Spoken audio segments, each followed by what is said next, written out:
దేవుని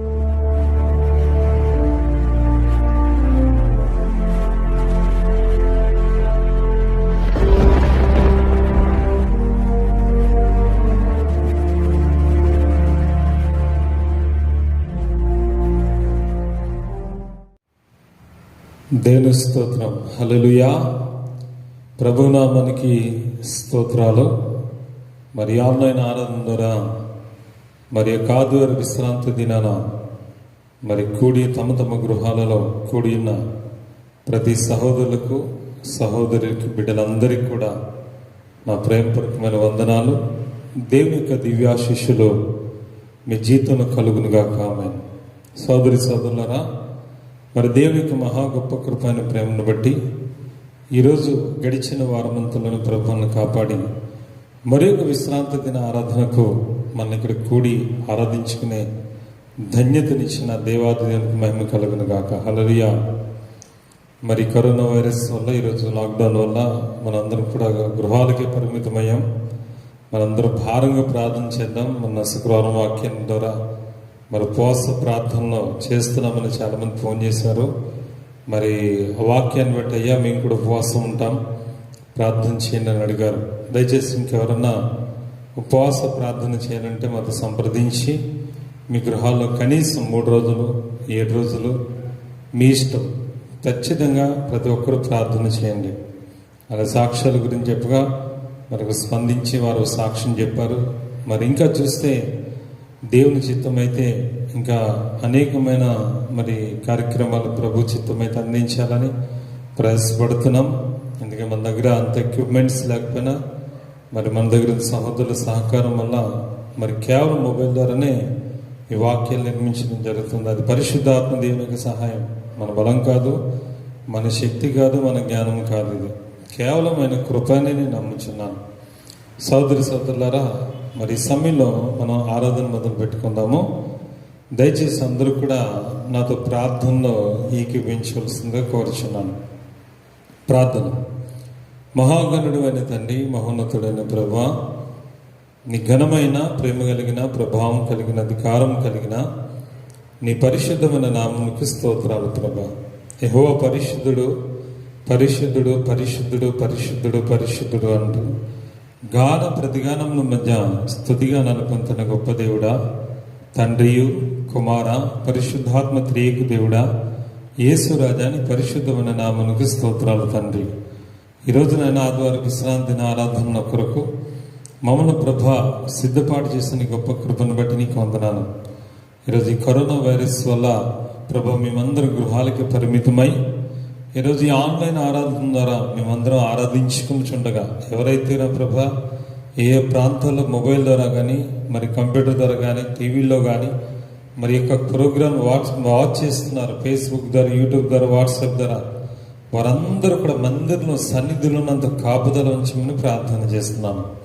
మేము భౌతికంగా దూరంగా ఉన్న ఆత్మీయంగా ఈ విధంగా నేను ఆరాధించుకునే బహు ధన్యతను గొప్ప కృపనిచ్చి నీ ప్రేమను బట్టి నీ స్తోత్రాలు. మీ అద్వైతి కుమారుడు మన రక్షకుడు యేసు క్రీస్తు నామంలో అడిగి వేడుకుంటున్నాను పరమ తండ్రి. ఆమేన్. దేవుని స్తోత్రం. హల్లెలూయా. మరి సమయము మన దేవుని ఆరాధించుకునే సమయం కనుక మరి సమయంలో మరి చక్కటి పాటల ద్వారా దేవుని మహిమపరుచుకుందాం.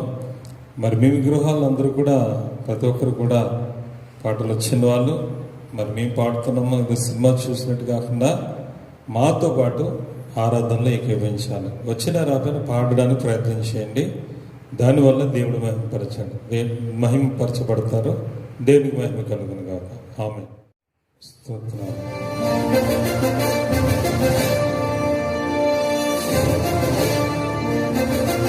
దేవుని స్తోత్రం. అందరూ కూడా చప్పట్లు కొడతాం. మరి పాటలో అందరూ పాల్గొని దేవుని ఆరాధించుకుందాం. అందరూ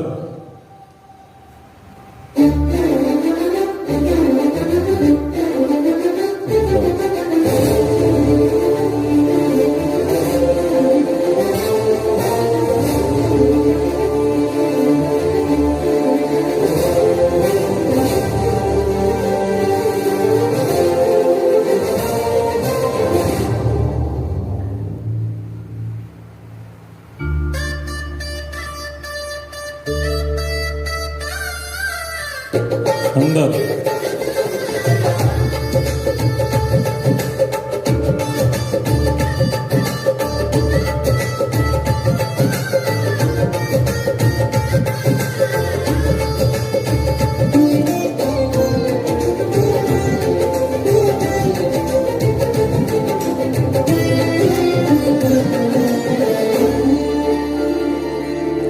నీవే కృపాధారము త్రియేక దేవా, నీవే క్షేమాధారము నా యేసయ్యా.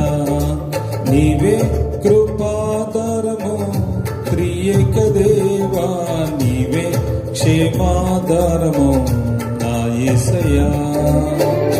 నూతన బలము నవనూతన కృపను, నూతన బలమును నవనూతన కృపను నేటి వరకు దయచేయుచున్నావు.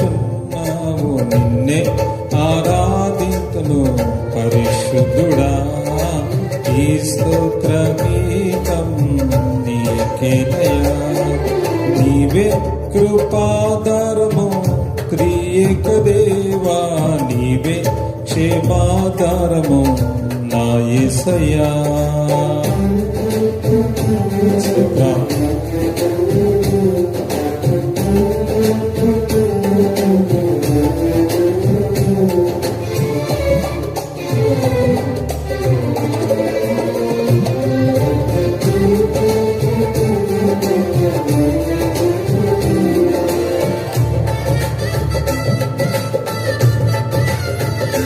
హల్లెలూయా.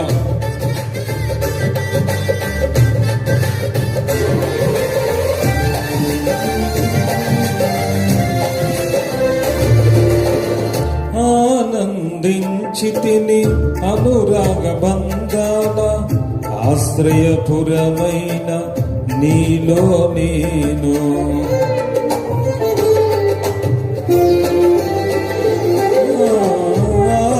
ఆనందించితిని అనురాగ బంధాల ఆశ్రయపురమైన నీలో నేను.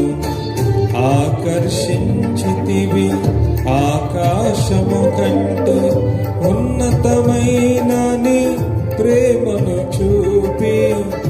ఆకర్షించితివి ఆకాశము కంటే ఉన్నతమైన నీ ప్రేమను చూపి.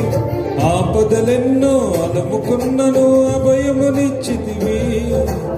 ఆవేదనల అగ్ని జ్వాలలో అండగా నిలిచితివి. ఆలోచనవై ఆశ్రయమిచ్చి కాపాడుచున్నావు. నీకే ఈ ప్రేమ గీతం అంకితమయ్యా, ఈ స్తోత్ర గీతం నీకేనయా.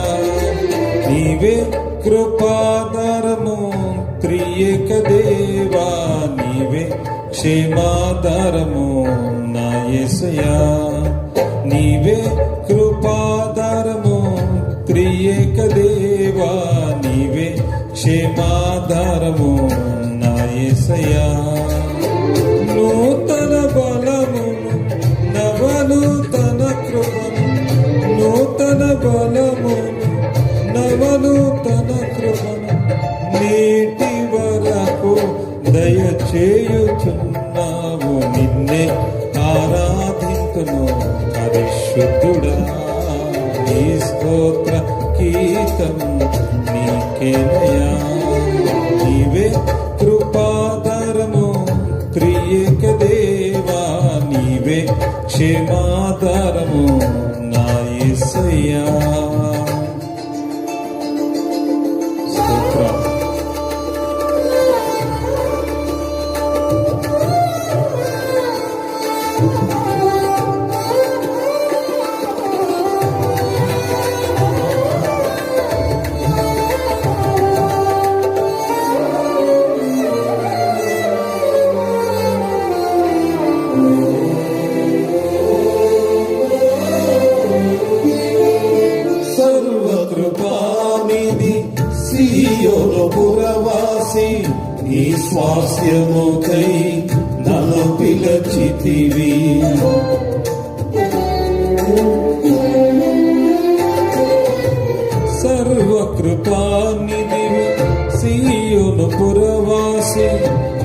స్వాస్థ్యముకై నన్ను పిలిచితివి.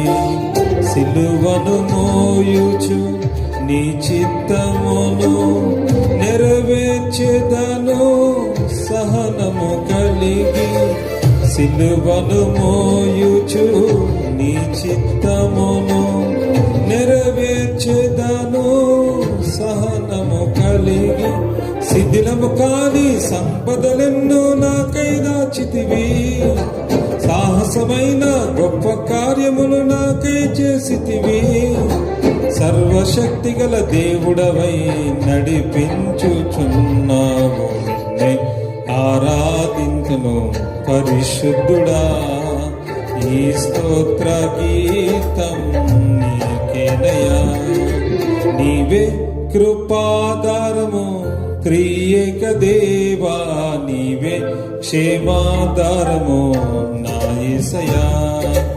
నీవే కృపాధారము త్రియేక దేవా. నీవే క్షేమాధారము నా యేసయ్యా.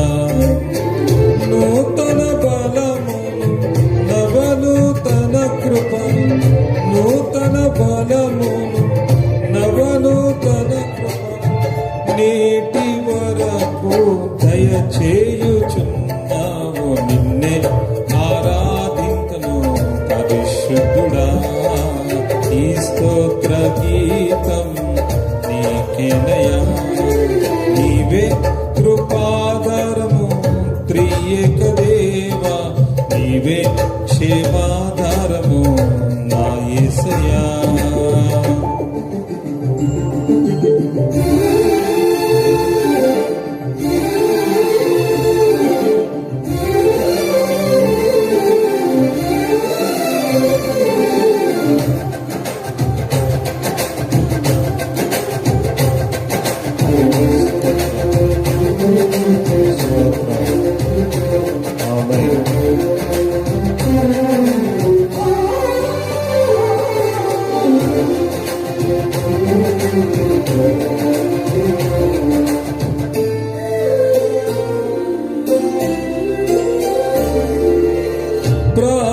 ప్రాకారములను దాటించితివి. ప్రార్థన వినేడి పావనమూర్తివి.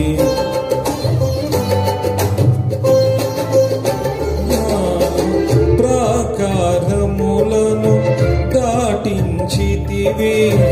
ప్రార్థన వినేడి పావనమూర్తివి. పరిశుద్ధులతో నన్ను నిలిపితివి. నీ కార్యములను నూతన పరచి. పరిశుద్ధులతో నన్ను నిలిపితివి. నీ కార్యములను నూతన పరచి.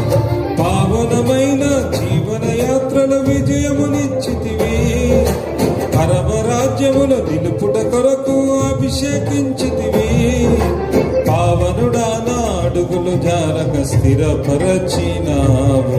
నిన్నే ఆరాధింతును పరిశుద్ధుడా.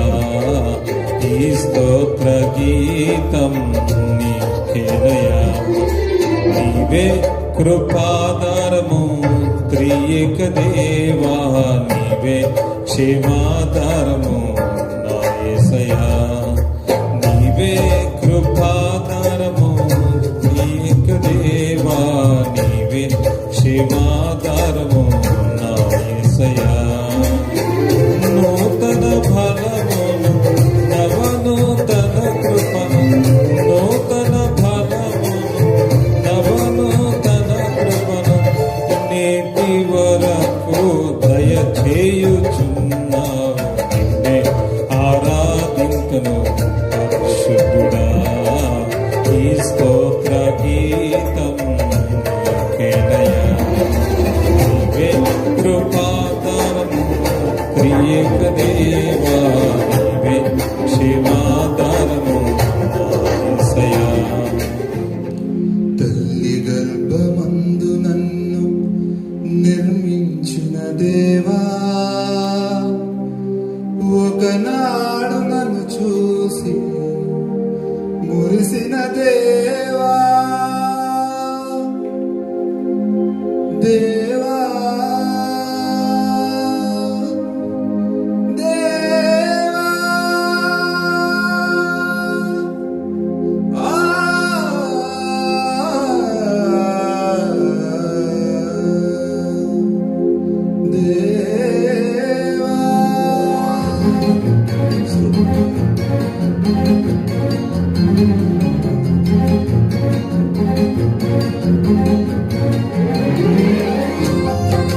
తల్లి గర్భంలో నేనున్నప్పుడు నన్ను నిర్మించి ఒకనాడు నన్ను చూసి ముగిసిన దేవుడు నేను పరిశుద్ధులు పొందాలని నన్ను చూడాలని ఆయన సంకల్పం.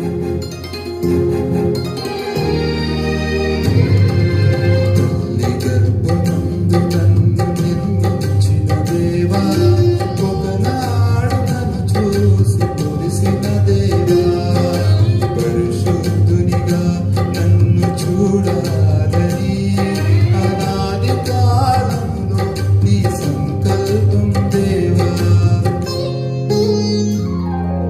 తల్లి గర్భమందు నన్ను నిర్మించిన దేవా ఒకనాడు నన్ను చూసి మురిసిన దేవా పరిశుద్ధునిగా నన్ను చూడాలని అనాది కాలంలో నీ సంకల్పం దేవా. ఆయన ప్రేమ చూపి నన్ను ప్రేమించి ఆయన వాక్యం అనే పిలుపుతో నన్ను పిలిచిన దేవానికి మహిమ.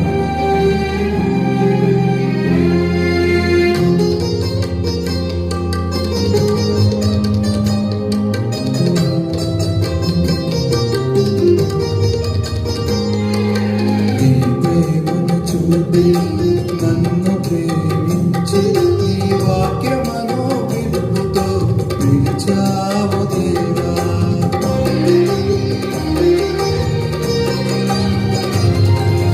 నీ ప్రేమను చూపి నన్ను ప్రేమించి నీ వాక్యమను పిలుపుతో పిలిచావు దేవా.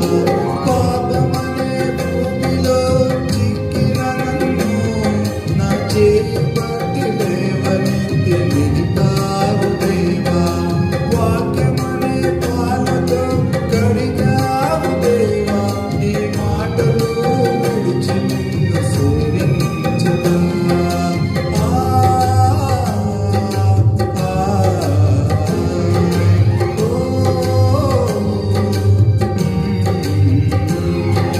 తల్లి గర్భమందు నన్ను నిర్మించిన దేవా ఒకనాడు నన్ను చూసి మురిసిన దేవా. ఆయన కృపతో నన్ను నింపి నన్ను దీవించి ఆయన కరుణతో నన్ను కరుణించిన దేవాలయానికి మహిమ కలుగును గాక.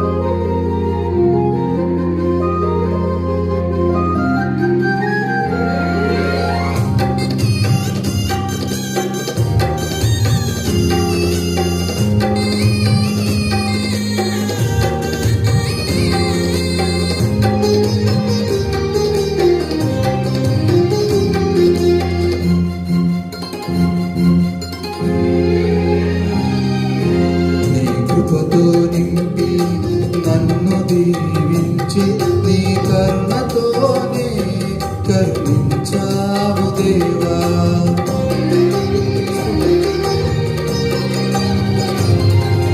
నీ కృపతో నింపి నన్ను దీవించి నీ కరుణతోనే కరుణించావు దేవా.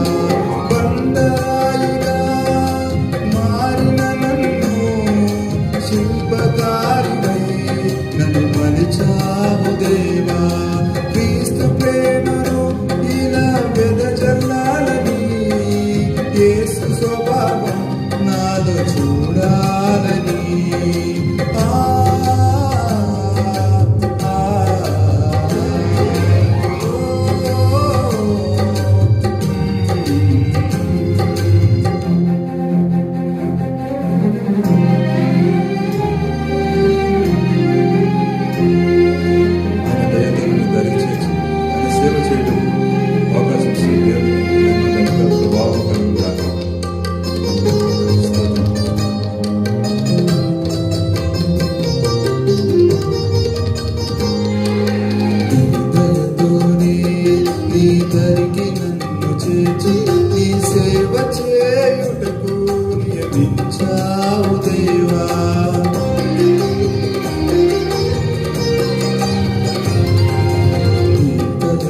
తీసుకొని నీ దరికి నన్ను చేర్చి నీ సేవ చేయుటకు నియమించావు దేవగా. గ్రహింపక చీకటిలో చిక్కియున్నాను, దుష్టుని వశములో తండ్రి నేను. లేవనెత్తవా తండ్రి, కృప చూపవా, క్రీస్తు అడుగు జాడయందు నడిపించవా.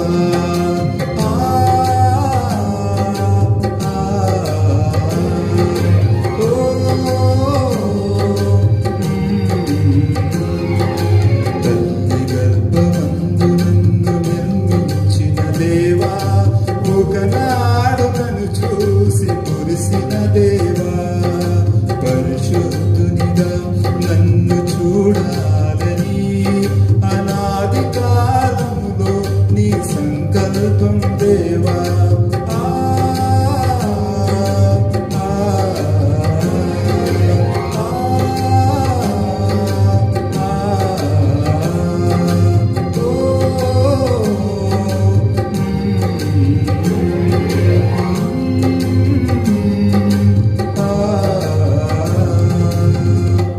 దేవుని స్తోత్రం. హల్లెలూయా. దేవుని స్తోత్రం. హల్లెలూయా. దేవుని యొక్క మహాకృపను బట్టి మరి మంచి పాఠం ద్వారా ఇప్పటి వరకు దేవుని మహిమపరుచుకున్నాం. దాన్ని బట్టి దేవునికి స్తోత్రం చెల్లిస్తున్నాను. మరి మన శుక్రవారం నేను మరి సాక్ష్యాలు పంపించమని చెప్పడం జరిగింది. లేదంటే ఫోన్ చేసన్నా చెప్పమని చెప్పాను. వీలైతే వీడియో క్లిప్ అని పంపించమన్నాను. దానికి రెస్పాండ్ అయ్యి ఇప్పుడు సహోదరి ఫోన్ చేసి, అయ్యా మరి మా జీవితంలో జరిగిన దేవుడి కార్యాన్ని బట్టి మరి సాక్ష్యం చెప్పమని మరి సహోదరి అడిగారు. మరి ఆ బిడ్డను బట్టి ఇప్పుడు నేను ఆ బిడ్డ పక్షంగా మరి నేను సాక్ష్యం చెప్తున్నాను. మరి సహోదరి పేరు మరి అడిపేరు సుశీలమ్మ కృష్ణ, మరి అలాగే వారి కుటుంబ సభ్యులు. మరి సహోదరి సాక్ష్యం ఏంటంటే, మొన్న ఒక వారం క్రితం, అంటే ఒక 10 రోజుల బ్యాక్, వారి సొంత అన్నయ్య యొక్క బిడ్డ, పెద్దవిడే, దాదాపు 30 years ఉంటాయి, మేడ్చల్ ప్రాంతానికి చెందిన గ్రామానికి చెందిన వాళ్ళు. అయితే అనుకోకుండా ఆ సహోదరికి మరి రెస్పిరేటరీ ప్రాబ్లం, అంటే ఊపిరితిత్తుల సమస్య వచ్చింది. మరి ఆ సమయంలో ఊపిరితిత్తుల సమస్య వచ్చి మరి ఆ బిడ్డ అనవసరం సీరియస్ అయిపోయింది. సీరియస్ అయిపోతే ఆ సమయంలో మరి ఎక్కడ హాస్పిటల్ పట్టకపోతే వాళ్ళు గాంధీ తీసుకెళ్లారు. అయితే అనుకోకుండా సహోదరి మరి చనిపోవడం జరిగింది. అయితే వాళ్ళ అన్యులు, దేవుని అయితే నమ్మకలేదు. అయితే మరి ఆ కార్యక్రమానికి వాళ్ళ భర్త వెళ్ళాడు. మరి సహోదరి అయితే సుశీలం వెళ్ళేది, కానీ భర్త వెళ్ళారు. మరి సడన్గా ఆమె చనిపోవడం వల్ల మరి అక్కడ గాంధీ హాస్పిటల్ వైద్యులు కరోనా ఏమని, మరి కరోనా ఉందన్నట్టుగా చెప్పారు. కరోనా వచ్చింది, కరోనా వల్ల చనిపోయింది ఏమని చెప్పి, కేవలం అమ్మాయి తల్లిదండ్రులు, పాపం ఐడిపల్ సుశీలమ్మ భర్త కృష్ణ, ఒక మున్సిపాలిటీలు ఇద్దరు, ఒక 4-5 వెళ్ళి ఆమెని ఖననం చేశారంటే సమాధి చేసేసారు. నాకు ఫోన్ చేసింది, అయ్యా ఇటువంటి ప్రాబ్లం ఉంది, మరి ఆమెకేమో కరోనా వచ్చిందేమో అని భయపడుతున్నాము, మరి మేమైతే వెళ్ళామంటే ఇప్పుడు పరిస్థితి ఎలా ఉందంటే, నిజంగా కరోనా వచ్చి చనిపోతే పరిస్థితి ఆ వెళ్ళిన వాళ్ళకి కూడా అంటుకుంటుంది. అయితే ఆ సమయంలో ప్రార్థన సహాయం కోరింది. అయ్యా అదేం లేకుండా మరి చనిపోయిన టెస్టులు చేసి రిపోర్ట్ వస్తుంది, మరి కొద్ది రోజుల్లో మీరు నార్మల్ రిపోర్ట్ వచ్చేలా ప్రే చేయండి అడిగింది. మేము ప్రార్థన చేసి దేవుని సన్నిధిలో అడగగా, నిజంగానే దేవుడి మహాకృపను బట్టి ఆ చనిపోయిన అమ్మాయి కరోనాతో చనిపోలేదు. మామూలుగా ఏదో ఊపిరితిత్తుల్లో నీరు వచ్చి నిమోనియా ఎఫెక్ట్ అయ్యి మొత్తం ఆవిడకి ఏదో సమస్య ఉందా, సమస్య చనిపోయింది. కరోనా లేదు అని వచ్చింది. దేవుని స్తోత్రం. వాళ్ళు ఈ సాక్ష్యాన్ని చెప్పమంది. ఎందుకంటే నిజంగా కరోనాతో చనిపోతే మొత్తం ఫ్యామిలీస్ అందరికి కూడా అది ఎఫెక్ట్ అయ్యేది. నిజంగా దేవుడు కృపామేడు. ఒకవేళ ఆమె ఎలా చనిపోయిందో తెలియదు, కానీ నిజంగా ఆమె చనిపోయిన ఈ రోజులు ఆమె చూస్తే ఎక్కడ మరి ఏ స్థితిలో చనిపోయింది, కానీ నిజంగా కరోనా ఉంటే ఫ్యామిలీ అంతా ఎఫెక్ట్ అయ్యేది. ప్రభు తన కృపను బట్టి రిపోర్ట్స్ నార్మల్ వచ్చేవరకు కూడా కరోనా రాలేదు. దాన్ని బట్టి దేవునికి మహిమ కలుగును గాక. ఇంకో సాక్ష్యం ఏంటంటే, సహోదర తల్లిగారు చెప్పింది, ఆ బిడ్డకి దాదాపు ఒక థ్రోట్ పెయిన్ వస్తుంది బాగా చాలా కాలం నుంచి. మరి దాంతో చాలా ఇబ్బంది పడుతుంది. మరి మనం ఫోన్ చేసి ప్రార్థన సహాయం తీసుకుంది. అయ్యా మరి టెస్టులకు వెళ్తున్నాను, మరి దయచేసి నాకు అన్ని రిపోర్ట్లు నార్మల్ ప్రార్థన చేయండి. మరి దేవుని కృపను బట్టి ప్రార్థన చేశాక బిడ్డకి ఆ థ్రోట్ పెయిన్ తగ్గడమే కాకుండా మరి అన్ని టెస్టుల్లో కూడా నార్మల్ వచ్చిందంట. హల్లెలూయా. మరి ఏడిపేరు సుశీలమ్మ గారి సాక్ష్యం దేవుడు దీవించిన గాక. ఆమేన్. మంచిది, సాక్ష్యం దేవుడు దీవించాను. ఇంకొక సాక్ష్యం ఏంటంటే మాది మన చర్చి తరపున సాక్ష్యము. ఇది మన చర్చి రెంట్ విషయంలో మరి ఫర్ మంత్ మనం 16,500 పే చేయాలి. ఇప్పుడు పెరిగింది కనుక రెంట్. అయితే లాస్ట్ మంత్ ఫుల్ పేమెంట్ చేసేసాము. మరి ఈ నెలలో మరి ప్రార్థన చేస్తున్నాం. మరి ప్రభా ఎలాగా, మరి మందిరం అయితే ఓపెన్ లేదు 2 months నుంచి. మరి ఆర్థిక పరంగా కూడా చాలా ఇబ్బందిగా ఉంది నాయన, మరి మీరే సహాయం చేయండి, మరి మీరు మాట్లాడండి ప్రభా అనేసి మరి యజమానుల గురించి ప్రార్థన చేసినప్పుడు మరి వారే, మరి నేనైతే అడగలేదు రెంట్ తగ్గిమని, వారే మరి మీకు ఇబ్బందిగా ఉంది కనుక మరి ఒక 6,500 రెంట్ తగ్గించేసి ఒక 10,000 ఇవ్వండి చాలని మరి ఆ 10,000 తీసుకున్నారు దేవుడి కృపను బట్టి. మరి అది రెంట్ తగ్గించిన దేవాది దేవునికి మహిమ కలుగును గాక. అలాగే చాలామంది మరి రెంట్ డబ్బులు మరి ఫోన్పే ద్వారా గూగుల్ పే ద్వారా పంపించారు, దేవుడు వాళ్ళు దీవించాలి. అలాగే చాలామంది కూడా కానుకలు కూడా పంపిస్తున్నారు, దేవుడు వాళ్ళు దీవించును గాక. మరి మంచిది, ఈ సాక్ష్యములను దేవుడు దీవించును గాక. ఆమేన్. ఈ సమయంలో మనందరం కూడా వాక్య ధ్యానంలోకి వెళ్దాం. దేవుడు మేము దీవించును గాక. ఆమేన్. దేవుని స్తోత్రం. హల్లెలూయా.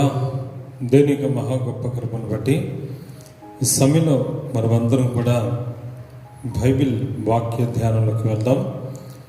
పరిశుద్ధాత్మ దేవుడు మనతో మాట్లాడే సమయం. మరి చక్కటి వాక్యంలో మరి బలపరుస్తున్నాయని మరి వాట్సాప్లో కూడా మరొక సహోదరి స్పందించారు, చాలా సంతోషం. అలాగే మిమ్మల్ని ఎంతగా బలపరుస్తున్నాయో వాక్యం బట్టి గ్రూప్లో మీరు దయచేసి షేర్ చేయండి. అలా వింటున్న వాక్యాలు యూట్యూబ్లో ఇతరులకు కూడా షేర్ చేయండి. మీరైతే సబ్స్క్రైబ్ చేసుకుని దాని ద్వారా డైరెక్ట్ అప్డేట్స్ వచ్చేస్తుంటే కనుక సబ్స్క్రైబ్ చేయండి. వాళ్ళకి కొత్త వాళ్ళకి కూడా అవసరమైతే షేర్ చేయండి. వాక్యం అనేది ప్రతి ఒక్కరికి అందాలి. ఎందుకంటే ఈరోజు ప్రభు రాకడ బహు సమీపం ఉంది. వాకింగ్ కరువైపోయే దినాల్లో ఉన్నాం మనం.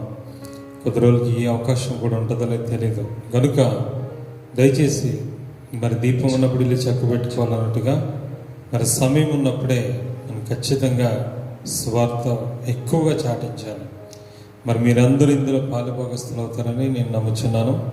దేవుడు మీరు దీవించిన ఈ సమయంలో వెళ్దాం. చూడండి, దేవునికి వాక్య ధ్యానంలోకి వెళ్దాం. దేవుడు ఈరోజు మనతో మాట్లాడబోయే అంశం ఏంటంటే మనస్సాక్షి గురించి దేవుడు మనతో మాట్లాడుతున్నాడు. మనస్సాక్షి గురించి దేవుడు మనతో ఈరోజు చక్కగా మనతో మాట్లాడుతున్నాడు. చూడండి, అపోస్తల కార్యములు 24వ అధ్యాయము 16వ వచనం చూడండి. అపోస్తల కార్యములు 24వ అధ్యాయం 16వ వచనం. ఈ విధమున నేను దేవుని ఎడలను మనుషుల ఎడలను ఎల్లప్పుడూ నా మనస్సాక్షి నిర్దోషమైనదిగా ఉండినట్లును అభ్యాసము చేసుకొనుచున్నాను. ఆమేన్. హల్లెలూయా. చిన్న ప్రార్థన చేసుకుందామా? మమ్మల్ని మిక్కిలిగా ప్రేమించిన మా ప్రియ పరలోకపు తండ్రి, నీ ఘనమైన ప్రేమ కలిగిన, ప్రభావం కలిగిన, అధికారం కలిగిన నీ పరిశుద్ధమైన నామముకు స్తోత్రములయ్యా. ఈరోజు నీ గొప్ప కృపా ప్రేమను బట్టి గడిచిన వారమంతలు కాచి కాపాడి ఈరోజు నా తండ్రి నేను ప్రభా విశ్రాంతి దిన ఆరాధన కొరకు మమ్మల్ని అందరినీ కూడా ఈ ఆన్లైన్ ద్వారా, ఫేస్బుక్ ద్వారా, యూట్యూబ్ ద్వారా ప్రభా, మరి ఇంకా తండ్రి వాట్సాప్ ద్వారా మేమందరం కూడి ఆరాధించడానికి మాకు ఇచ్చిన గొప్ప అవకాశం బట్టి స్తోత్రాలు ప్రభా. ఇంతవరకు పాటల్లో, సాక్ష్యముల్లో మరి మహిమపరిచే అవకాశం ఇచ్చినందుకు మాకు వందనములు వేసాయి. ఈరోజు మరి మీ దాసునికి నిలబడి మాట్లాడుతున్నప్పుడు దాసుని ముఖ ప్రసన్నతలో నుండి, ముఖ కాంతి నుంచి నేను బిడ్డలతో మీరు మాట్లాడంతండి. వాక్యం దుష్టుడు ఎత్తుకెళ్ళిపోకుండా మంచి నేలను విత్తబడిన విత్తనాల వలె 30 100 60 100 ఫలించుటకు మీ సహాయం అందించమని యేసు నామములో ప్రార్థించి వేడుకుంటున్నాను పరమ తండ్రి. ఆమేన్. సోదరి సోదరులరా, దేవుడు మనతో మాట్లాడే అంశంలో మనస్సాక్షి గురించి దేవుడు మనతో మాట్లాడుతున్నాడు. మళ్ళీ చదువునా, ఈ విధమున నేనును దేవుని ఎడలను మనుషుల ఎడలను ఎల్లప్పుడు నా మనస్సాక్షి నిర్దోషమైనదిగా ఉండినట్లు అభ్యాసం చేసుకొని. ఆమేన్. పౌలు గారు ఇక్కడ ఏమంటున్నారంటే, దేవుని ఎడలను మనుషుల ఎడలను నా మనస్సాక్షి నిర్దోషమైనదిగా ఉంచుకున్నట్లుగా అభ్యాసము చేసుకొనిచున్నాను అన్నాడు. మనస్సాక్షి అంటే మరి చాలామందికి తెలుసలేదు, కానీ మనసు పలికే సాక్ష్యమే మనస్సాక్షి. మన మనసు ఎప్పుడు సాక్ష్యం పలుకుతూ ఉంటుంది, మన మీద సాక్ష్యం చెప్తూ ఉంటుంది.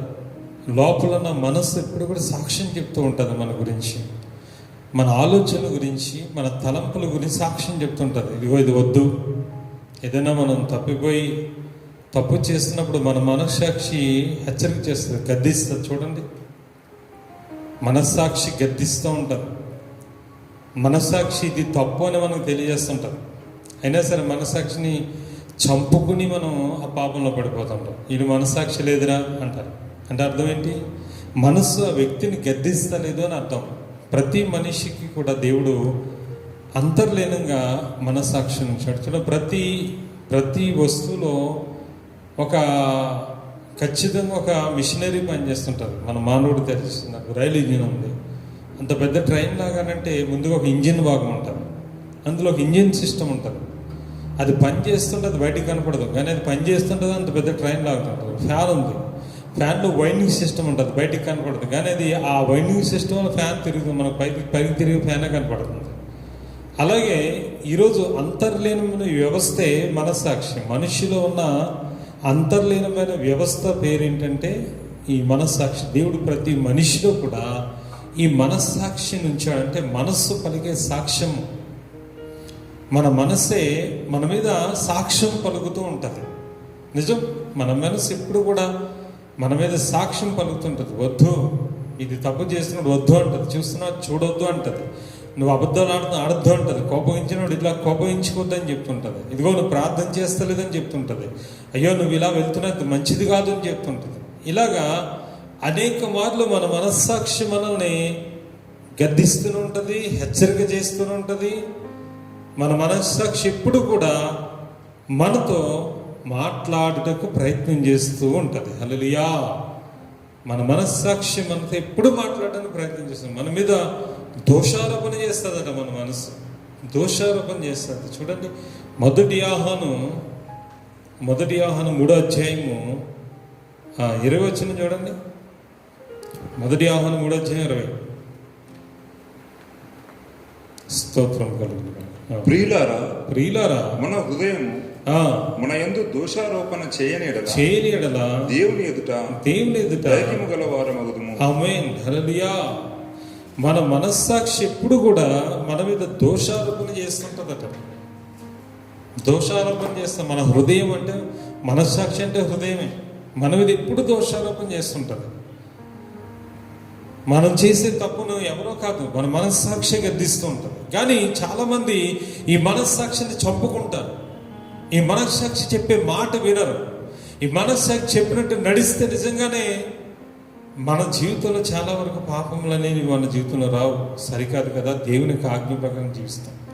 మన మనస్సాక్షి మనల్ని గద్దిస్తున్నా, దోషారోపణ చేస్తున్న చాలామంది ఆ మనస్సాక్షి చెప్పిన మాట లక్ష్య పెట్టరు. కానీ పౌలు అయితే ఏమంటున్నాడు? దేవుని ఎదుట మనుష్యుల ఎదుట ఆయన తన మనస్సాక్షిని సరి చేసుకుంటూ కూడా అభ్యాసం చేసుకుంటాడట. అభ్యాసం చేసుకుంటాడు నిర్మలమైనదిగా ఉంచుకుంటానికి, మంచిదిగా ఉంచుకుంటానికి ఆ మనస్సాక్షిని కాపాడుకుంటున్నాడు. దేని స్తోత్రం. హల్లెలూయా. చూడండి, యోహాను సువార్తలో ఒక యేసు ప్రభు హరికాలంలో జరిగిన ఒక యథార్థ సంఘటన మనం చదువుకుందాం. యోహాను సువార్త 8వ అధ్యాయంలోకి వెళ్దాం. యోహాను సువార్త 8వ అధ్యాయం మొదటి నుంచి. యేసు ఒలివల కొండలకు వెళ్ళాను. తెల్లవారగానే యేసు తిరిగి దేవాలయంలోనికి రాగా ప్రజలందరూ ఆయన యుద్ధకు వచ్చిరి. కనుక ఆయన కూర్చుండి వారికి బోధించుచూ ఉండెను. శాస్త్రులను వ్యభిచారమందు పట్టబడిన ఒక స్త్రీని తోడుకొని వచ్చి ఆమెను మధ్య నిలబెట్టి బోధకుడా ఈ స్త్రీ వ్యభిచారం చేయుచుండగా పట్టబడెను. అట్టి వారిని రాళ్ళు రువ్వి చంపవలెనని మన ధర్మశాస్త్రంలో మోషే మనకు ఆజ్ఞాపించెను. అయినను నీవేమి చెప్పుచున్నావని ఆయనను అడిగిరి. ఆయన మీద నేరం మోపులని ఆయనను శోధించుచు అడిగిరి. చూడండి, యేసు ప్రభు వారు మరొక సమాజ మందిరంలోకి వెళ్ళి ఆయన ఒక దేవాలయంలో బోధించుచున్న సమయంలో ఆ కాలంలో శాస్త్రులు పరిచయులు ఒక వ్యభిచారం పట్టబడిన ఒక స్త్రీని తీసుకుని వచ్చారు. వ్యభిచారం చేస్తూ దొరికింది. ఆమె వ్యభిచారం చేసి దొరికినప్పుడు మొత్తం శాస్త్రులు పరిచయులు పెద్దలు చిన్నలు చాలామంది రాళ్ళు పట్టుకుని ఆమెను తీసుకుని వచ్చారు. ఎందుకంటే మోషే ధర్మశాస్త్ర ప్రకారంగా వ్యభిచారమందు పట్టబడ్డ స్త్రీని రాళ్లతో కొట్టి చంపాలి. అది ఆ చట్టం అన్నమాట, ఆ దేశం చట్టం, దేవుడు పెట్టిన చట్టమే మోషే ధర్మశాస్త్ర కాలంలో. కానీ ప్రభు దగ్గరికి వచ్చినప్పటికీ ఆ ధర్మశాస్త్రం అనేది కొట్టివేయబడి కృపచేత అయిన మనల్ని నీతిమంతులుగా తీర్చడానికి అప్పుడు ధర్మశాస్త్ర క్రియల ద్వారా నీతిమంతులు చేయాలనుకున్న అది ఫలించలేదు. కనుక కృపచేత నీతిమంతులు చేయడానికి ఆయన రోగము గలవాడికి వైద్యుడు కానీ రోగం లేనివాడికి వైద్యుడు అక్కర్లేదని ఆయన వ్యభిచారులను పాపులను సంకరులను చేరదీసి వారిని ప్రేమిస్తూ ఉండేవాడు, వారితో సహవాసం చేస్తూ భోజనం చేస్తూ ఉండేవాడు. అయితే యేసు ప్రభు మీద నేరం మోపాలని ఆ స్త్రీని తీసుకొచ్చారు. ఆమెను కొట్టాలా? వ్యభిచారం పట్టబడింది కదా, మోషే మనకు చెప్పారు రాళ్ళతో కొట్టి చంపాలి. నిజంగా ప్రభువారు చెప్పి ఆమె రాళ్ళతో కొట్టి చంపేయండి అని అన్నారు అనుక ఆయన కృపమాడి కానీ చేసే బోధలకు అర్థం లేదు. ఎందుకంటే పాపులను పిలవచ్చింది కానీ నీతి మంతులు పిలవరని, ఇది అంత అబద్ధికుడు అని వారు ప్రచారం చేస్తారు. లేదు ఆమెను చంపొద్దు, మరి ఆమె క్షమించకూడదు, రాళ్ళు పెట్టుకొని చంపేయమంటే ఈయన కృపామేడి కాదు. లేదు ఆమెను చంపొద్దని చెప్తే చట్టానికి వ్యతిరేకంగా మాట్లాడిన వ్యక్తి అవుతాడు. 2 విధాలుగా ఇరికించాలని వచ్చారు వాళ్ళు, 2 విధాలుగా. చూసారా సాధారణ ప్లాన్? ఒకటేంటి, రాళ్ళతో కొట్టమని చెప్పారని ఆయన చెప్పే బోధలు తప్పైపోతాయి. వద్దు రాళ్ళతో కొట్టద్దు, దీన్ని విడిచిపెట్టండి అంటే చట్టానికి వ్యతిరేకంగా పాపం చేసినట్టు అవుతారు. అప్పుడు ఈయన మీద కేసు పెట్టచ్చు, అరెస్ట్ చేయించవచ్చు అన్న ఆలోచనతో వచ్చారు. నేరం మోపవాలని క్లియర్గా చూడండి అక్కడ ఆయన మీద. వారు నేరం మోపవాలని ఆయన శోధించుచు ఆమెను తీసుకొచ్చి అడిగారు అన్నమాట. ప్రభు మరి దేవాదేవుడు అని తెలియదా వారి ఆలోచనలో? వెంటనే యేసు ప్రభు ఆ వచ్చిన వారిని చూసి ఒక మాట అన్నాడు ఆయన. అయితే యేసు ప్రభు వంగి నేల మీద వ్రేలుతో ఏమో వ్రాయిచుండెను. వారు ఆయనను పట్టువదలక అడుగుచుండరి. ఆయన తల ఎత్తి చూచి మీలో పాపం లేనివాడు మొట్టమొదట ఆమె మీద రాయి వేయవచ్చు, మొట్టమొదట రాయేసేమన్నాడు ఆయన. హల్లెలూయా. ప్రభు వారు చెప్పారు, నిజమే ఈ వ్యభిచారం చేసింది, పట్టబడింది నిజమే. ధర్మశాస్త్రం చెప్తుంది, మన చట్టం చెప్తుంది కదా, మోషే ద్వారా దేవుడు పెట్టిన చట్టం కాదు అది. నిజంగానే ఈమె చేసిన పాపం బట్టి ఈమె రాళ్లతో కొట్టి చంపాల్సిందే, ఖచ్చితంగా ఈ శిక్షకి ఈమె పాత్రురాలంటూ ఆ స్త్రీ అక్కడున్న వారందరూ షాక్ అయ్యారు. షాక్ అయినప్పుడు ఒక మాట అన్నాడు, సరే కానీ మీలో పాపం లేనివాడు మాత్రమే, ఎవరట మీలో పాపము ఏ పాపము చేయని వాడు మాత్రమే మీద రాళ్ళు విసిరి కొట్టి చంపాలి, ఇంక వేరే వాళ్ళకి అధికారం లేదు. మీరు ఏ పాపం ఉండకూడదు, అటువంటి వాడు మాత్రమే ఆ మీద రాయి వేసి కొట్టి చంపడానికి అర్హుడు, పరిశుద్ధుడు మాత్రమే అని యేసు ప్రభు వారు ఆ మాట చెప్పారు. ఆ మాట చెప్పిన వెంటనే చూడండి మళ్ళా ఆయన వంగి నేల మీద వారు ఆ మాట విని అక్కడ వారు ఆ మాట విని అన్న దగ్గర ఒకటే ఉంది. దాని అర్థం చదువు. మనస్సాక్షి చేత గద్దింపబడిన వారై. హల్లెలూయా. చూడండి అక్కడ వారు యేసు ప్రభు చెప్పిన మాట విన్నారంటే దాని అర్థం ఏంటంటే మనస్సాక్షి గద్దించినట్టు. మనస్సాక్షికి ఏమని గద్దించింది? నిజమే కదా, ఆమె పాపం చేస్తూ దొరికింది. మరి నేను ఎన్నో రహస్య పాపాలు చేశాను, నేను కూడా రహస్యం, నేను కూడా చాలాసార్లు వ్యభిచారం చేశాను, నేను దొరకలేదు. దొరికింది ఆమె దొంగ అయితే దొరక నేను దొర అయ్యాను. ఆమె దొరికినందుకు ఆమె ఇప్పుడు నేరస్తురాల్లా ఉంది. నేను దొరకనందుకు దొరలా ఉన్నాను, అయ్యో నేను రహస్య పాపం నాలో ఉంది కదా అని కొంతమంది గద్దింపడ్డారు. ఇంకొంతమంది అయ్యో ఏ పాపం ఏంది చేయాలి, చాలా అబద్ధాలు ఆడానే, మోసాలు చేశానే, నేరాలు మోపానే, దొంగిలించానే, అసత్యం మాట్లాడాను, అసూయ చూపించాను, ద్వేషం చూపించాను, కక్షలు, క్రోధాలు, భయంకరమైన తాగుడు, తిరుగుడు, దొంగతనం, వ్యభిచారం నేను కూడా చేశాను కదా. ఇప్పుడు ఒక నీతిమంతుల రాయబట్టుకుని వచ్చేసానంటే ఆమెను కొట్టి చంపేయడానికి. ప్రభు చెప్పిన మాట నిజమే కదా. నిజమే, నాలో పాపం ఉన్నప్పుడు నేను ఇతరుల పాపం ఎంచకూడదు కదా. నిన్ను వాళ్ళని పొరుగు వాళ్ళని ప్రేమించమని ఆ ధర్మశాస్త్రం చెప్తుంది కదా. నేను నాలో ఇంత పాపం ఉంచుకుని ఆమె అన్యాయంగా ఆమె పాపాన్ని బట్టి రాళ్ళిసిరి కొట్టి చంపడానికి నాకెక్కడ అధికారం ఉంది అని అక్కడి నుంచి వచ్చిన వాళ్ళందరికీ కూడా ప్రభు చెప్పిన మాటను బట్టి మనస్సాక్షి గద్దించిందట. హల్లెలూయా. ఎప్పుడైతే ఆ మనస్సాక్షి వారిని గద్దించిందో వారు పట్టుకున్న రాళ్ళు కొన్ని వందల మంది అక్కడ ఆ రాళ్ళు అక్కడ పడేస్తారు. ఎందుకంటే ఆ రాళ్ళు ఇచ్చి కొడితే ఆ ఒక్క స్త్రీ మీద బండరాళ్ళు ఇసి కొడితే ఇంతంత రాళ్ళు ఆమె అక్కడ చచ్చిపోతుంది, ప్రాణాలు విడిచిపెట్టారు, సమాధి అయిపోద్ది, రాళ్ళ సమాధి. అక్కడే రాళ్ళు పడేసి ఒకటి తర్వాత ఒకటి తర్వాత ఒకటి తర్వాత ఒకడు అందరూ బయటికి వెళ్ళిపోయారని చూడండి.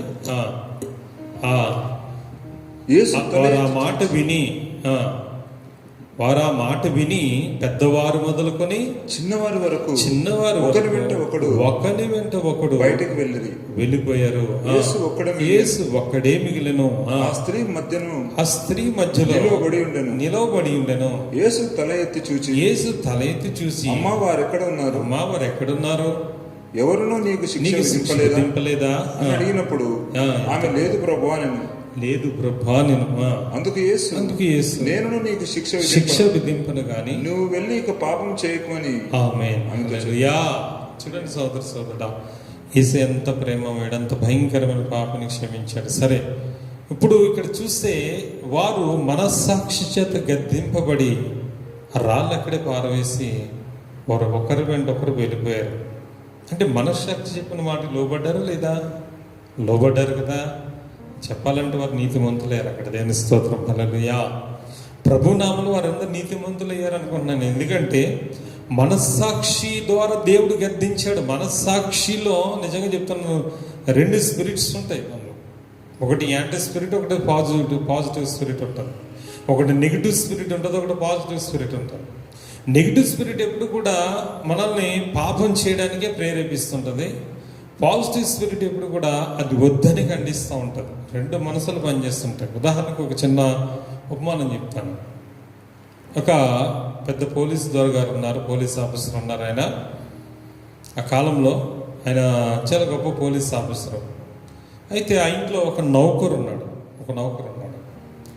ఈ నౌకరు చాలా కాలం నుంచి ఆయన దగ్గర నమ్మకంగా పనిచేస్తున్నాడు. ఆయన అంటే ఎంత నమ్మకం అంటే అసలు ఇంట్లో వస్తువులు కానీ ఎక్కడి కానీ వాళ్ళు అలా వదిలేసి వెళ్ళిపోతారు, కానీ కనీసం ఎప్పుడు కూడా తనని టచ్ చేయరు. ఈ నౌకరు కూడా చాలా వాళ్ళు బాగా ప్రేమిస్తారు. ఆ దొరగారు కానీ ఆ కుటుంబం కానీ అన్ని వసతులు ఇచ్చారు. ఈ నౌకరు కూడా ఇంట్లో చాలా నమ్మకం కొన్ని సంవత్సరాలు పనిచేస్తున్నాడు. అయితే ఒకరోజు నా దొరగారు కొంత డబ్బు కట్ట తీసి 10,000 మరెంతో ఆ కట్ట తీసి అక్కడ పెట్టి మర్చిపోయారు. దాని గురించి ఆయనకు ఆలోచన లేదు. అయితే ఆ దొరగారు డ్యూటీకి వెళ్ళి ఆ ఇంట్లో ఎవరు లేరు. ఆ ఇంట్లో ఎవరు లేని ఈ నౌకరు పనిచేస్తూ ఆ 10,000 రూపాయల యొక్క బండలు దొరికిన, ఆ నోట్ల గడ్డ దొరికిన తర్వాత ఆయనకి దాని మీద ఆశ పుట్టింది. ఆశ పుట్టినప్పుడు లోపల మనసు అంటుందట, ఒక మనసు, వద్దద తీకు, నీకు ఇలాంటి డబ్బులు ఎంత ఇచ్చారు వాళ్ళు, ఈ 10,000 రూపాయలు తీస్తే దీనివల్ల నువ్వు బాగుపడేది ఏం లేదు, నువ్వు వద్దు తీయొద్దని ఒక పాజిటివ్ స్పిరిట్. నెగిటివ్ స్పిరిట్ అంటుంది ఆయనలో, ఏం పర్లేదు తీసుకో, ఏం కాదు, వాళ్ళు ఎవరైనా ఉన్నారు ఇక్కడ, ఎవరు లేరు కదా, వారు మర్చిపోయారు, ఇక్కడ తప్పేముంది, దొరికింది అంతేనే. ఇప్పుడు దొంగతనం కాదు, అక్కడ దొరికింది తీసుకో అనేసి ఒక నెగిటివ్ స్పిరిట్ ఆయనతో మాట్లాడుతుంటే రెండిటిగా అతనికి యుద్ధం జరిగింది. యుద్ధం జరిగినప్పుడు అతడు ఈ పాజిటివ్ స్పిరిట్ చెప్పిన మాట కన్నా నెగిటివ్ స్పిరిట్ చెప్పిన మాట విని ఆ 10,000 రూపాయలు తీసుకుని వెళ్ళిపోయాడు. వెళ్ళిపోయిన తర్వాత రాత్రి చక్కగా భోజనం చేశాడు, పడుకున్నాడు. కానీ నిద్ర రావడం లేదు. నిద్ర ఎందుకు రావడం లేదు? లోపల పోరాటం జరుగుతుంది ఇతనిలో, మనస్సాక్షిలో పోరాటం జరుగుతుంది. మనస్సాక్షిలో 2 స్పిరిట్లు ఉంటాయి. ఒకటి నెగిటివ్ స్పిరిట్, ఒకటి పాజిటివ్ చెప్పాను. ఒక వ్యతిరేకత ఆత్మ ఉంటుంది, రెండోది మంచి ఆత్మ పనిచేస్తుంది. మంచి ఆత్మ దేవుని సంబంధించింది, వ్యతిరేకమైన ఆత్మ ఏమో సాతాను సంబంధించింది.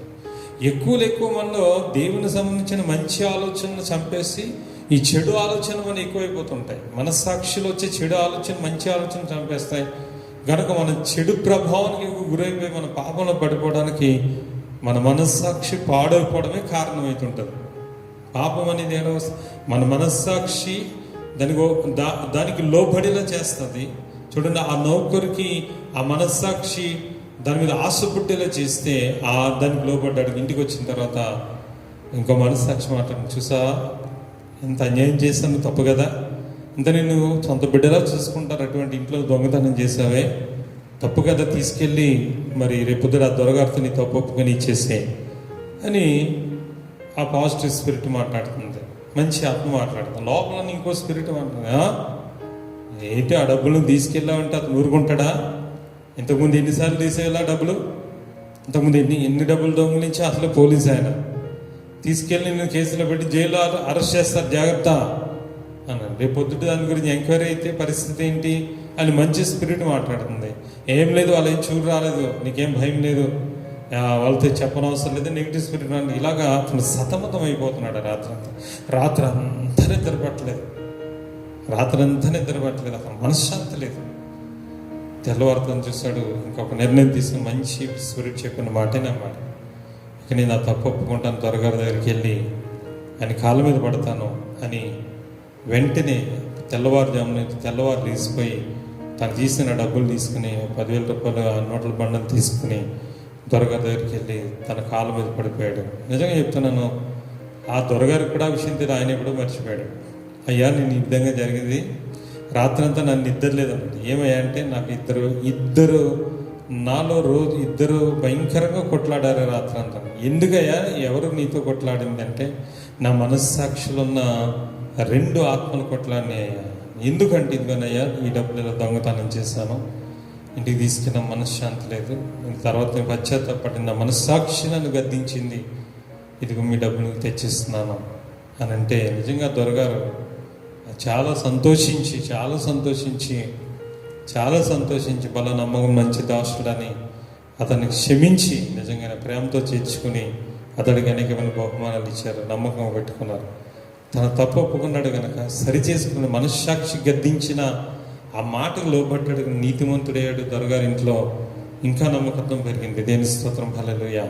ఒకవేళ నిజంగానే ఆ యాంటీ స్పిరిట్ చెప్పిన మాట నమ్మి ఆ 10,000 ఉంచుకుంటే రేపు పొద్దున ఇంకో 20,000 దొంగిలిద్దుడు, అట్లా ఇంకా దొంగిలిస్తుండే. మొన్న ఒక సినిమా హీరో గారి ఇంట్లో, చిరంజీవి గారి ఇంట్లో కూడా పనిచేస్తే ఆయన కూడా ఎవరో ఇలాగే నమ్మకం 10-15 సంవత్సరాలు పనిచేస్తున్న ఆయన ఇలాగే ఎన్నో లక్షల రూపాయలు ఖర్చు చేసి ఆయన ఇల్లు కట్టుకున్నాడని, లేకపోతే ఏ వస్తువులు సంపాదించుకున్నాడని అది అతనికి అలవాటు అయిపోయింది.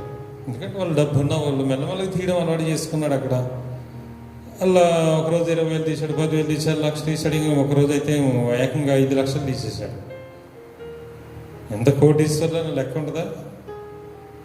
ఆ స్థితి ఎవరైనా ఎంక్వైరీ చేసేటప్పటికి పోలీసులు ఎంక్వైరీ చేస్తే ఆ వ్యక్తి దొరికాడు. మరి 10-15 సంవత్సరాల నుంచి 20 సంవత్సరాల ఇంట్లో పనిచేస్తుంది. ఏ లాభం చెప్పండి? నమ్మకత్వానికి వాళ్ళు పోలీసులు అరెస్ట్ చేశారు, జైలు తీసుకెళ్లారు. ఈ పరిస్థితి అంతా ఒకసారి ఆలోచించండి సోదరు. ఒక్కసారి మనస్సాక్షి మనం గద్దిస్తూ ఉంటాం, మనం హెచ్చరిక చేస్తుంటుంది. అది నిజంగా యేసు ప్రభు కాలంలో వారు మనస్సాక్షి చేత గద్దింపబడి, అవును కదా మేము పాపం చేస్తాం కదా, మేము పాపం చేస్తాం, మేము ఈ మీద ఎలా రాయేస్తాం అనేసి గద్దించింది. ఆ గద్దింపుకు లోబడ్డారు నీతిమంతులైన. నౌకరు కూడా గద్దింపుకు లోబడ్డాడు. ఫలామైన నమ్మకమైన మంచి దాసు. ఈరోజు సోదరి సోదరుడు ఆన్లైన్ ద్వారా దేవుడు నీతో మాట్లాడతాడు, డైరెక్ట్గా మాట్లాడుతున్నాడు. నీ మనస్సాక్షికి నువ్వు లోపడుతున్నావా? మనస్సు పలికే సాక్ష్యానికి నువ్వు లోపడుతున్నావా? పౌలు అంటున్నాడు, నా మనస్సాక్షిని నేను సరి చేసుకుంటాను అన్నాడు, సమర్థిపరచుకుంటాను అంటున్నాడు. దేవుని ఎదుట, మనుషుల ఎదుట నేను చాలా నిష్కల్మేసుకుండేలా నేను ఉంచుకుంటానని పౌలు గారి సాక్ష్యం చెప్తున్నాడు. మరి ఈరోజు మనస్సాక్షిని దేవుడు పరీక్షిస్తాడు, పరిశోధిస్తాడు. ఎందుకంటే దేవుడు హృదయ పరిశోధికుడు. మీరు బాగా గుర్తుపెట్టుకోండి. దేవుడు మనుషుల పైరూపాన్ని లక్ష్య పెట్టడు. దేవుడి యొక్క మనిషి పైరూపాన్ని లక్ష్య పెట్టాడు, కానీ మనస్సులో ఉన్న అంతరంగ స్వభావాన్ని చూస్తుంటాడు. నువ్వు అందగాడువా, లేకపోతే నువ్వు మందంగా ఉన్నావా, అందంగా ఉన్నావు దేవుని అవసరం. ఎటువంటి బట్టలు వేసుకున్నది నువ్వు ఆస్తి ఉందా, పాస్తుందా దేవుడికి అవసరం. దేవుడు చూసే నువ్వు బీదా బిక్కువా, లేకపోతే ఉన్నత స్థితిలో ధనవంతుడువా, లేకపోతే ఉద్యోగస్తులు ఏమి చూడడం. మనుషులైతే నీ స్టాటస్ చూస్తారు, మనుషులైతే నీ యొక్క వేషధారం చూస్తారు, కానీ దేవుడైతే చూసేది కేవలం మనస్సాక్షిని పరీక్షిస్తూ ఉంటాడు, ఆయన పరిశోధిస్తూ ఉంటాడు. కనుక సోదరి సోదరుడా, మన మనస్సాక్షి చెప్పిన మాటకు మనలో పడుతూ ఉండాలి. హల్లెలూయా. చూడండి, 2వ రాజుల గ్రంథంలో సిరియా రాజు కాలం, అది ఎలీషా ప్రవక్త కాలం అన్నట్టు. జాగ్రత్తగా వినండి, ఎలీషా ప్రవక్త కాలం. సమయం తక్కువ కనుక నేను వార్లుగా చెప్పి ఒక రిఫరెన్స్ చూపిస్తాను. చూడండి, 2వ రాజుల గ్రంథం 7వ అధ్యాయము 8వ వచనం నుంచి మనం చదువుకుందాం. కాబట్టి ఆ కుష్ఠరోగులు దండుపేట వెడుపటి భాగం వద్దకు వచ్చి ఒక గుడారం చొచ్చి భోజన పానం చేసి అచ్చటి నుండి వెండి బంగారంలో బట్టలను ఎత్తుకొని పోయి దాచిపెట్టి తిరిగి వచ్చి మరి ఒక గుడారం చొచ్చి అచ్చటి నుండి సొమ్ము ఎత్తుకొని పోయి దాచిపెట్టేది. వారు మనం చేయనది మంచి పని కాదు. నేటి దినము శుభవర్తమానం గల దినం. నేటి దినం శుభవర్తమానం గల దినము. మనం ఊర కొననేలా తెల్లవారు మనకు ఇచ్చట ఉండని ఏదైనా ఒక అపాయం మనకు సంభవించిన కనుక మనం వెళ్ళి రాజు ఇంటి వారితో సంగతి తెలియచెప్పుదాం రండని ఒకరితో ఒకరు చెప్పుకుని. జాగ్రత్తగా ఈ మాట వినండి. కుష్ఠరోగుల సాక్ష్యం ఇది. ఎలీషా ప్రవక్త కాలంలో సమ్రోను పట్టణం రాజు ఉన్నాడు. అయితే ఎలీషా ఆ ప్రాంతంలో ఉన్నప్పుడు సిరియా సైన్యం వచ్చి ఆ పట్టణం మొత్తం కూడా ముట్టడి వేసేసింది. వీరు బయటికి వెళ్ళడానికి లేదు, లోపల రావడం లేదు. వీరందరూ కూడా ఆకలితో అలమటిస్తున్నారు. చాలా భయంకరంగా ఆకలితో అలమటిస్తున్నారు. చాలా ఎంత భయంకరమైన స్థితి అంటే, ఒకరి బిడ్డలను ఒకరోజు వంట చేసి తిన్నారు, 2వ రోజు ఇంకొక బిడ్డను వంట చేయడానికి, అంటే చంపుకుని తినడానికి పరిస్థితి వల్ల ఒక తల్లి తన బిడ్డను దాచేసుకుంది. అంటే తమ బిడ్డను చంపుకుని వండుకుని తినంత కరువు, ఎక్కడ బియ్యపగించలేదు. ఇంకా మనకు దేవుడి దయ వల్ల సోదరి లాక్డౌన్ వచ్చి 3 నెలలైనా దేవుడు మనకి కిరాణా సరుకులు, సామాన్లు ఉన్నాయి, సూపర్ మార్కెట్లు, పండ్లు, కూరగాయలు సమృద్ధి దొరుకుతున్న దేవుడి మహాకృపను బట్టి. ఈరోజు అక్కడ భయంకరమైన కరువు ఎంత భయంకరం వచ్చిందంటే, తమ పిల్లలను చంపుకొని వండుకొని తింటారని ఆ అధ్యాయంలో రాయబడి ఉంది. 6వ అధ్యాయం మీరు చదవండి కావాలంటే. 6వ అధ్యాయం మీరు 24 నుంచి చదవండి, మీరు తర్వాత నోట్ చేసుకోండి. భయంకరంగా ఆ రాజుగారి దగ్గరకు వచ్చి 2 స్త్రీలు వాద్యం ఆడుతున్నారు. అయ్యా, ఆకలి వేసి నిన్న ఇదిగో నీ బిడ్డ నుండి తిన్నామంటే తిన్నాం, ఈరోజు తన బిడ్డను తెమ్మంటే తీసుకురాకుండా దాచుకుందంటే ఆ రాజు బట్టలు చింపేసుకున్నాడు. గాడిద తల 80 రూపాయలట, పావు రూపాయ రెట్ట 5 రూపాయల కాడికి అక్కడ అమ్మబడింది. చాలా భయంకరం. పావు రూపాయ రెట్ట కూడా దీన్ని పరిస్థితి వచ్చేసింది. అటువంటి స్థితిలో కరువుతో అల్లాడిపోతున్న సమయంలో ఎలీషా ప్రవక్త ద్వారా దేవుడు రాజుగారికి ఒక ప్రవచనం చెప్పించాడు. ఏంటంటే, రేపు ఈ సమయానికి ఈ సమ్రోను పట్టణంలో రూపాయి కుండి సన్నటి మానికి పిండి ఎవరినో అమ్మబడతాయి అన్నాడంతే. అసలు ఎక్కడి నుంచి కూడా ట్రాన్స్పోర్ట్ వచ్చే అవకాశం లేదు. ఆ దేశంలో అయితే పంటలే లేవు, అసలు ఒక బియ్యపు గింజ కానీ ఒక ఏమీ లేదు. కానీ అదే సమయంలో దేవుడు ఏం చేశాడంటే, దైవజను ప్రవచనం నెరవేర్చి ఆ చుట్టుముట్టు ఉన్న ఆ సిరియా సైన్యానికి గుర్రముల రథముల ధ్వనివి దేవుడు ఆ రోజు వినిపించాడు. దేవుని స్తోత్రం కలుగునుగాక. హల్లెలూయా. చూడండి 6వ వచనంలో 7వ వచనంలో యెహోవా రథముల ధ్వనియు గుర్రముల ధ్వనియు గొప్ప సమూహము ధ్వనియు సిరియన్ల దండునకు వినబడినట్లు చేయగా వారు మన మీదకి వచ్చుటకై ఇజ్రాయేల్ రాజు హిత్తీయుల రాజుకును ఐగుప్తీయుల రాజుకును బత్తమిచ్చి ఉన్నాడని సిరియన్లు ఒకరితో ఒకరు చెప్పుకుని లేచి తమ గుడారంలోనైనను గుర్రంలోనైనను గాడిదలోనైనను దండుపెట్టులో ఉన్న వారిలోనైనను ఏవియూ తీసుకొనకయే తమ ప్రాణములు రక్షించుకున్నట్టు చాలననుకుని సందే చీకటిని ఉన్నట్లుగా పేట విడిచి స్తోత్రం హల్లెలూయా. ఆ చుట్టూను కమ్మేసిన శత్రు సైన్యముకి దేవుడు గుర్రముల ధ్వని రథముల ధ్వని వినిపించినప్పుడు వారందరూ కూడా అమ్మో ఇజ్రాయేల్ రాజు ఆ చుట్టుపక్కల ఉన్న వాళ్ళకి డబ్బులు ఇచ్చి మన మీద యుద్ధాన్ని తీసుకొస్తున్నాడు, మనం వాళ్ళతో యుద్ధం చేయలేమని ఆ రథముల గుర్రముల శబ్దం విని, నిజానికి ఆ సైన్యం ఏం లేదు అక్కడ, ఆ శబ్దం పుట్టించాడంటే దేవుడు వెంటనే అక్కడి నుంచి అవన్నీ విడిచిపెట్టి పారిపోయారట.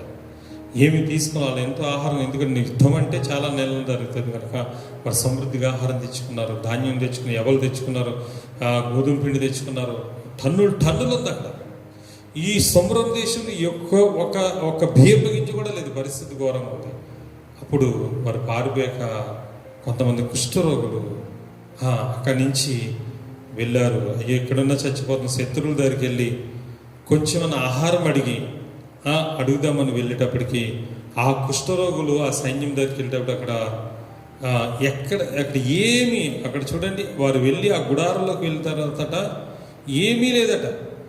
కాబట్టి ఆ కుష్ఠరోగులు అక్కడికి వెళ్ళి 8వ వచనం, రోగులు దండపేట భాగం వద్దకు వచ్చే గుడారం చేసి భోజన పానం చేసి అక్కడ వెండి బంగారం పట్టుకుపోయి దాపెట్టి, మరి వారు నిజంగానే వారికి తగినంత దోచుకుని దాచేసుకున్నారు. అది కుష్ఠరోగులను ఊళ్ళోకి రాను. మీరు శత్రువుల సైన్యం దగ్గరికి వెళ్ళిపోయారు, బతుకుంటే వాళ్ళని భోజనం పెడితే అయితే వాళ్ళ చేతిలో చద్దాం పడి ఎక్కడైనా చచ్చేదే, ఆకలితో అక్కడైనా వారి చేతిలో చచ్చేదే. చచ్చిపోతే వాళ్ళ చేతులు వెళ్ళేటప్పుడు అక్కడికి వెళ్తే ఒక సైన్యం లేదు, ఎక్కడ సామాన్ అక్కడ ఉంది, ఎక్కడ బంగారం అక్కడ ఉంది, ఎక్కడ సామాన్ అక్కడ తెలిసి పారిపోయారు, ఎక్కడ ఆహారం అక్కడ. వాళ్ళ సమృద్ధి ఎన్ని రోజులైందో సమృద్ధిగా ముందు భోజనం చేసేసారు, బంగారం తీసి దాచుకున్నారు, కొంత ఆహారం తీసి దాచుకున్నారు. కానీ ఎంతైనా దాచుకున్న తర్వాత కొద్ది కాసేపటికి వాళ్ళకి ఏమనిపించిందంటే 9వ వచనంలో వారు అచ్చటి నుంచి మనము చేయనది మంచి పని కాదు, నేటి దినము వాళ్ళు మనస్సాక్షి గద్దించింది. ఏంటిది? మన దేశంలో ప్రజలందరూ ఆకలితో చచ్చిపోతున్నారు, టన్నులు ధాన్యం ఉంది ఇక్కడ, టన్నులు ధాన్యం ఉంది, ఆహారం ఉంది ఇక్కడ, శత్రువులందరూ పారిపోయారు కదా, మనం తినే ఎంతకాలం బ్రతుకుతాం? ఈ ఆహారాన్ని వారు పెడితే మనస్సాక్షి గద్దింపబడి రాజుగారి కవరు పెట్టారు, రాజుగారి దగ్గరికి మొత్తం పంపించారు. నిజంగానే వచ్చి చూసినప్పుడు అక్కడ విస్తారమైన దాని దైవజనుడు చెప్పినట్టుగా ఆ తర్వాత రోజుకి రూపాయి సన్నని మానికి పిండియు ఎవలు అమ్మబడ్డాయి. ఆ దేశ ప్రజలు అక్కడ సమృద్ధిగా భోజనం చేశారు. సోదరుడా, ఇక్కడ చెప్తుంది ఏంటంటే కుష్ఠరోగుల మనస్సాక్షి గద్దింపబడింది. నిజంగా వారు ధన్యులయ్యారు. దేవుని స్తోత్రం. ఈరోజు నీ మనస్సాక్షి గద్దిస్తారు, చేస్తుంది తప్పు, ఇలా కాదు, అది మంచిది కాదు చెప్తుంది. మనస్సాక్షి అంతడం ఎవరు అవసరం లేదు నీ తప్పు చేస్తామని చెప్పడానికి, ఎవరు నీ మీద వేలు పెట్టి చూపించే అవసరం లేదు, ఎవరు నీ తప్పులు ఎత్తి చూపించావు. నువ్వు తర్వాత తప్పిపోతున్నప్పుడు నీ మనస్సాక్షి నీ మీద పలుకు, ఇదిగో ఫలానా వ్యక్తి అభ్యంతరం కూడా తప్పు, అలా చేయకుని పరిశుద్ధాత్మను కోల్పోతావు అంటుంది మనసు. ఇదో ఫలానా విషయంలో కక్ష కట్టుకున్నావు, జాగ్రత్త, అటువంటి కక్షలు క్రోధాలు పెట్టుకోకు అని చెప్తుంటుంది నీ మనసు. ఇదిగో అలా దొంగతనం చేస్తున్నావు, జాగ్రత్త, అదిగో దైవజందరు అబద్ధమాడావు, జాగ్రత్త, అబద్ధమాడుతున్నావు అనేసి నీ మనసు ఒక్కోసారి నిన్ను గద్దిస్తూ ఉంటుంది. ఒక్కోసారి నీ మనసు నిన్ను అనేక రకాలు ప్రేరేపించినప్పుడు చాలా మంది మనసాక్షిని చంపేస్తుంటారు. ఎవరికో మనసా నీకేం తెలుసు? ఇప్పుడు ఆయన దగ్గరికి ఏం చెప్పాను ఒప్పుకుంటాడా? ఏం చేస్తాడు? ప్రార్థన చేస్తాడు, అంతే. దేవుని స్తోత్రం హల్లెలూయా. ప్రార్థన చేస్తాడు. ఆయన ఏం చేస్తాడు? కొట్టేస్తాడు, చంపేస్తాడు. దైవంలో నాన్న ఇలా కాదు, అమ్మ ఇలా కాదు, నువ్వు సరి చేసుకో, ప్రార్థన చేయి, ఇది ఈ ప్రేయర్ అని ప్రేరిస్తాడు, అంతే. చాలామంది మనస్సాక్షిని చంపేసుకుంటారు. నిజంగా మనస్సాక్షిని చంపేసుకుంటాం వల్ల పాపం నీ జీవితంలో ప్రవేశిస్తుంది. మనస్సాక్షికి నిన్ను జయిస్తుంది కనుకే, యాంటీ స్పిరిట్ నేను జయిస్తుంది కనుకే ఈరోజు దేవుని విరోధమైన కార్యాలు మనం చేసి పాపంలో పడిపోతున్న సోదరుడా, మనస్సాక్షి మనలను గద్దించాలి. లోతును గద్దించిందట సొదొమ గొమొర్రా పట్టణంలో. లోతును మనస్సాక్షి గద్దించే వారి నుంచి వేరే 2 పేతురు 2వ అధ్యాయము రెండో పేతురు 2వ అధ్యాయం 6 నుంచి చూడండి. 2 పేతురు 2వ అధ్యాయం 6వ వచనం. పేతురు రాసిన పత్రిక 2 పేతురు 2వ అధ్యాయం 6 నుంచి. మరియు ఆయన సొదొమ గొమొర్రాలను పట్టణాలను భస్మం చేసి ముందుకు భక్తిహీనులకు వారికి వాటిని దృష్టాంతంగా ఉంచుటకై వాటికి నాశనం విధించి దుర్మార్గుల కామ వికారయుక్తమైన నడవడి చేత బహుబాధపడిన నీతిమంతుడగు లోతును తప్పించెను. ఆ నీతిమంతుడు వారి మధ్యన కాపురముండి ఉండి తాను చూచిన వాటిని బట్టి వాటిని బట్టి వారి అక్రమమైన క్రియల విషయంలో దినదినము నీతిగల తన మనస్సును నొప్పించుకొని వచ్చాడు. దేని సొదొమ గొమొర్రా పట్టణం అంటే చాలా భయంకరమైన పట్టణం. ఎంత భయంకరమైన పట్టణం అంటే చరిత్ర ప్రకారంగా చూస్తే పురుషులతో పురుషులు, స్త్రీలతో స్త్రీలు అవాచ్యమైనది చేశారంటే చెప్పుకోవాలంటే మొట్టమొదట హోమోసెక్సువల్స్ ఉండే ప్రాంతం అన్నట్టు. అది హోమోసెక్సువల్స్ అంటారు. బైబిల్ ప్రకారం చూస్తే ఇది సత్యం. దేవుడు ఆ పట్టణాలను కాల్చివేయడానికి మెయిన్ ప్రధాన కారణం ఇది. హోమోసెక్సువల్స్ అంటారు. పురుషులు స్త్రీతో అవాచ్యమైనది చేసే అంత భయంకరమైన పట్టణం. లోతింటికి దేవదూతలు వచ్చినప్పుడు కూడా చిన్నలు పెద్దలు వచ్చి మేము వారితో కలవాలి, వారితో సాంగత్యం చేయాలి, వారిని బయటికి తీసుకురామని లోతును చాలా ఇబ్బంది పెడితే దేవుడు వారి కళ్ళను మూతేస్తాడు. అక్కడ కళ్ళు కనపడకుండా చేస్తాడు. అంత భయంకరమైన హోమోసెక్షువల్స్ ఉన్న ప్రాంతం అది. ఈ లోతు తన అన్నను అబ్రహాము విడిచిపెట్టి ఈ సొదొమ గొమొర్రా చాలా డెవలప్డ్ సిటీ అది. అక్కడికి వెళ్ళి అక్కడ పరిస్థితులన్నీ చూసాడు. కన్న వాటిని చూచిన వాటిని బట్టి వారి మధ్య కాపరు ఉండి చూచిన వాటిని బట్టి వినిన వాటిని బట్టి వాటి అక్రమ క్రియల విషయంలో దినదినము తన మనసును పెంచుకుంటూ వచ్చాడు. దేని స్తోత్రం. పట్టణం అంతా మన దేశం ఆ ప్రాంతం అంతా చిన్నల నుంచి పెద్దల వరకు కూడా పరిస్థితి చాలా భయంకరంగా ఉంది. అక్కడ భర్తలు కామవికారయుక్తమైన చేష్టలు చేస్తున్నారు. చాలా భయంకరమైన పరిస్థితులు ఆ ప్రాంతంలో ఉన్నాయి. అది చూస్తున్నాడు కానీ ఈయన మనసు గద్దిస్తుంది. అటు వాగు వరుసలు లేవు, స్త్రీ పురుష భేదాలు లేవు, వారి ఇష్టం తినడం తాగడం పాపం చేయడం. ఈ పరిస్థితి చూసి వాళ్ళతో ఏదైనా కలవలేకపోతున్నాడు. వారు చేసినట్టు ఈయన చేయలేకపోతున్నాడు. వారు నడిచినట్టు ఈయన నడవలేకపోతున్నాడు. ఆయన చూసిన దాన్ని బట్టి విని దాన్ని బట్టి అక్రమ విషయంలో అనుదినము వారి క్రియల విషయంలో అక్రమమైన క్రియల విషయంలో తన నీతిగల తన మనసును ఒప్పించుకుంటూ వచ్చాడు. ఎందుకు నీతిగల మనసు ఎత్తుంది? ఇతను అబ్రహాముతో సహవాసం చేశాడు. అబ్రహాము దేవుని యందు భయభక్తులు కలిగి చాలా క్రమశిక్షణ కలిగిన వాడు, నీతిమంతుడు, విశ్వాసపరుడు. అబ్రహాము దేవుడు, ఇతను దేవుడు. అబ్రహాము దేవుడు ఎలా ఆశీర్వదించాడు, ఇతను కూడా అబ్రహాము నాటి దేవుడు ఆశీర్వదించాడు. ఒకవేళ ఇలా చేస్తే దేవుడు ఆ దేవుడిని శిక్షిస్తాడు కదా, వీళ్ళలా ఉంటే నేను అని వారి మధ్యలో ఉండి వారికిలా ఉండకుండా, వారికిలా నడవకుండా, వారు చేసినట్టు చేయకుండా తన మనస్సాక్షిని గద్దించుకుని సెపరేట్గా జీవించాడట. ఆమేన్. చూసారా, ఈరోజు క్రైస్తవ జీవితం చాలా ఇంపార్టెంట్ అయింది. మన జీవితం మనం ఉంటాం దుర్మార్గం వేలాకొల్లాడే మధ్యలో, కానీ మనం వేలాకొల్లాడు. ఆమేన్. అబద్ధాలు ఆడే వాళ్ళ మధ్యలో ఉంటాం, మనం అబద్ధాలు ఆడుకుంటాం. పాపం చేసే వాళ్ళ మధ్యలో మనం ఉండకూడదు. అసూయ ద్వేషం గల వాళ్ళ మధ్యలోనే ఉంటాం, కానీ మనం అలా ఉండకూడదు. మోసాలు చేసే వాళ్ళ మధ్యలో ఉంటాం, కానీ మనం మోసం చేయకూడదు. లేకపోతే వ్యభిచారుల మధ్య ఉంటాం, మనం వ్యభిచారం చేయకూడదు. లేకపోతే ఇంకా అనేక అసూయ, కుళ్ళు, కుతంత్రాలు, వ్యతిరేకమైన మాటలు మాట్లాడే వారి మధ్యలో ఉంటాం, మనం అలా మాట్లాడకూడదు. వారి మధ్యలో ఉండి ఒకళ్ళు వాళ్ళు మాట్లాడుతాను, నువ్వు మాట్లాడితే వారికి నీకేం తేడా. వారు చేస్తున్నారు కదా, వారు తాగుతున్నారు కానీ తాగుబుద్ధులు కూర్చొని నువ్వు కూడా కూర్చొని తాగుతుంటే వారికి నీకేం తేడా లేదు. లేదా వారు అబద్ధాలు ఆడుతున్నారు కానీ నేను కూడా అబద్ధాలు ఆడొచ్చిన నువ్వు ఆడుతున్నా, వారికి నీకేం తేడా లేదు. లేదా వాళ్ళు ఇలా చక్కటి చెలోక్తులు చేస్తున్నారు కదా, అయ్యో వీళ్ళ దగ్గర ఎక్కడ దాకా మంచి మాట పోతుందని వాళ్ళ దగ్గర వాళ్ళ మాట ఇంకోళ్ళ దగ్గర ఇంకో మాట మాడితే నీకు వాళ్ళకి తేడా లేదు. సోదరుడా, మనస్సాక్షి గద్దించినప్పుడు అక్కడ వెంటనే వాళ్ళని ఖండించవచ్చు, ఏం తప్పలేదు. వారు దూరంగా జరిగిపోవాలి. లేదంటే ఇది తప్పని కూడా చెప్పేయాలి. నీ మనస్సాక్షిని చంపుకోవద్దు. మనస్సాక్షి మాట్లాడుతూ ఇదిగో జాగ్రత్త, నువ్వు విధంగా మాట్లాడుతూ జాగ్రత్త, ఇటువంటి వాళ్ళు సహవాసం చేస్తున్నావు, జాగ్రత్త అని విలా నడుస్తున్నావు అనేసి నీ మనస్సుని మీద సాక్ష్యం పలుకుతూ ఉంటుందట. చూసారా, మనస్సాక్షి హెచ్చరికమన్నారు. ఆ రాళ్ళు వేసి ఆ చంపకుండా వెళ్ళిపోయిన వారు వారు నీతిమంతులయ్యారేమో. దేనికి మహిమ కలుగును గాక. కుష్ఠరోగులు మనస్సాక్షి గద్దింపబడి ఆహారం తీసుకెళ్ళి ఆ ప్రజలందరి ఆకలి తీర్చారు. దేని స్తోత్రం. హల్లెలూయా. మనస్సాక్షి గద్దింపబడిన లోతు సపరేట్గా జీవించాడు కదా. మనస్సాక్షి గద్దించింది కనుక. అననీయ సపరేట్ తెలుసు, వాళ్ళ మనస్సాక్షి గద్దించిందా? ఇద్దరు ఎరుకనే అని ఉంటుంది అక్కడ క్లియర్గా. వాళ్ళిద్దరు ఎరుకనే వారు కూడి అబద్ధమాడి పరిశుద్ధాత్మను మోసం చేశారు. వాళ్ళ మనస్సాక్షి గద్దించలేదు. అందుకనే వారు అక్కడే ప్రాణం విడిచినట్టుగా బైబిల్ చెప్తుంది. సౌలు ఉన్నాడు, ఎవరు దావీదుకు ముందు రాజు సౌలు ఉన్నాడు. ఎన్నోసార్లు దైవజనం ద్వారా దేవుడు హెచ్చరిక చేశాడు. ఒకసారి మనస్సాక్షి గద్దింపున మాట విన్నాడా? వినలేదు. తనకు నచ్చిందే చేశాడు. అక్కడికి దేవుని కృప దూరం అయిపోయింది. దేవుడు అతనితో మాట్లాడడం మానేశాడు. సోదరుడు అతన్ని తీసేసి దావీదుకి ఇచ్చేశాడు రాజ్యం.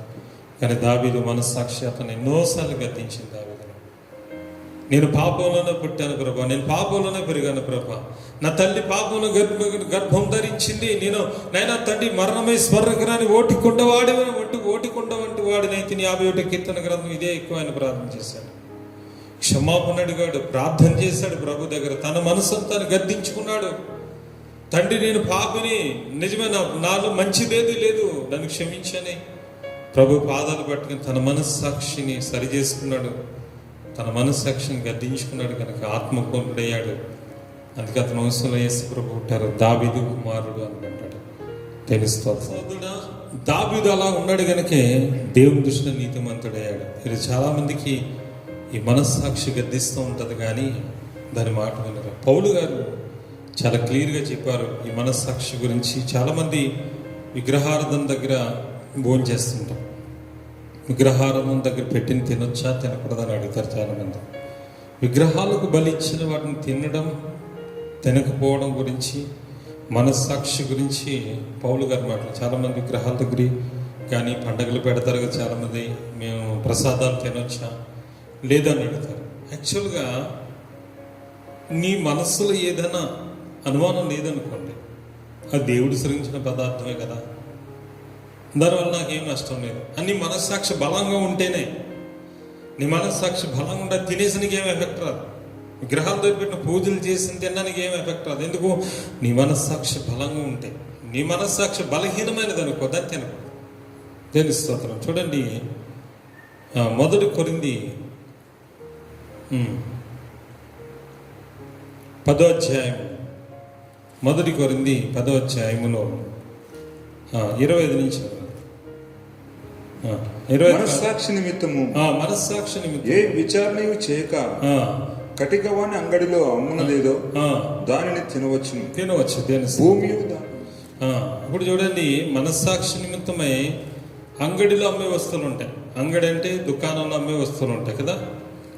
ఇప్పుడు షాప్లోకి వెళ్తాం, మరి పూజలు చేయకుండా ఉంటాడా? పూజలు చేసి అమ్ముతాడు కదా. మార్వాడి షాప్కి వెళ్తాం, కిరాణా షాప్లో పూజ చేయకుండా అమ్ముతాడు అనుకో. పూజ చేసేసరి కిరాణా సరుకులు అమ్ముతాడు. లేకపోతే బట్టల షాప్కి వెళ్తాం, అక్కడ మరి ఆ పూజ చేసాక బట్టలు అమ్ముతాడు. హోటల్కి వెళ్తాం టిఫిన్ చేయడానికి, అక్కడ వాడు పూజ చేసి మొట్టమొదటి ప్రసాదం అక్కడ పెట్టాక అప్పుడు అమ్ముతాడు హోటల్లో, అవునా? అయితే నీకు తెలియదు ఆడు చేసినట్టు. నువ్వు మనస్సాక్షి అంగడికి వెళ్ళావు, నువ్వు డబ్బులు ఇచ్చా కొనుక్కొని తిన్నావు, దానివల్ల నీకు ఏం ఎఫెక్ట్ రాలేదు. తర్వాత చూడండి, 27 చదువునా, 27 వచ్చిన 1 కొరింథీ 10వ అధ్యాయం 27. అవిశ్వాసులు ఒకడు మిమ్మును విందునకు పిలిచినప్పుడు వెళ్ళుటకు మీకు మనస్సుండిన ఎడల నీకు వడ్డించినది ఏదో దానిని గూర్చి మనస్సాక్షి నిమిత్తము ఏ విచారణ చేయక తినుడి. దేని స్తోత్రం. ఫలం. ఒక అన్యుడు ఉన్నాడు, నేను భోజనానికి పిలిచాను. భోజనానికి పిలిచినప్పుడు నువ్వు భోజనానికి వెళ్ళావు. అప్పుడు నువ్వు వెళ్ళకముందే ఆడు యజ్ఞాలు చేశాడు, బలులు చేశాడు, ఏవో చేశాడు మొత్తం మీద.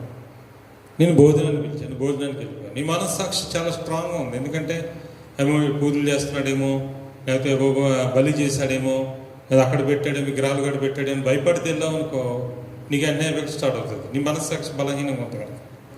ఏమి లేదు, భోజనం చెప్పాడు, వెళ్ళి తినే వచ్చేస్తాం అంతే. ఆ దేవుడు శ్రమించిన వస్తువుని మనస్సాక్షి స్ట్రాంగ్ ఉంది, అప్పుడు అది తినడానికి ఎఫెక్ట్ రాదు. కానీ కింద చదవండి 28.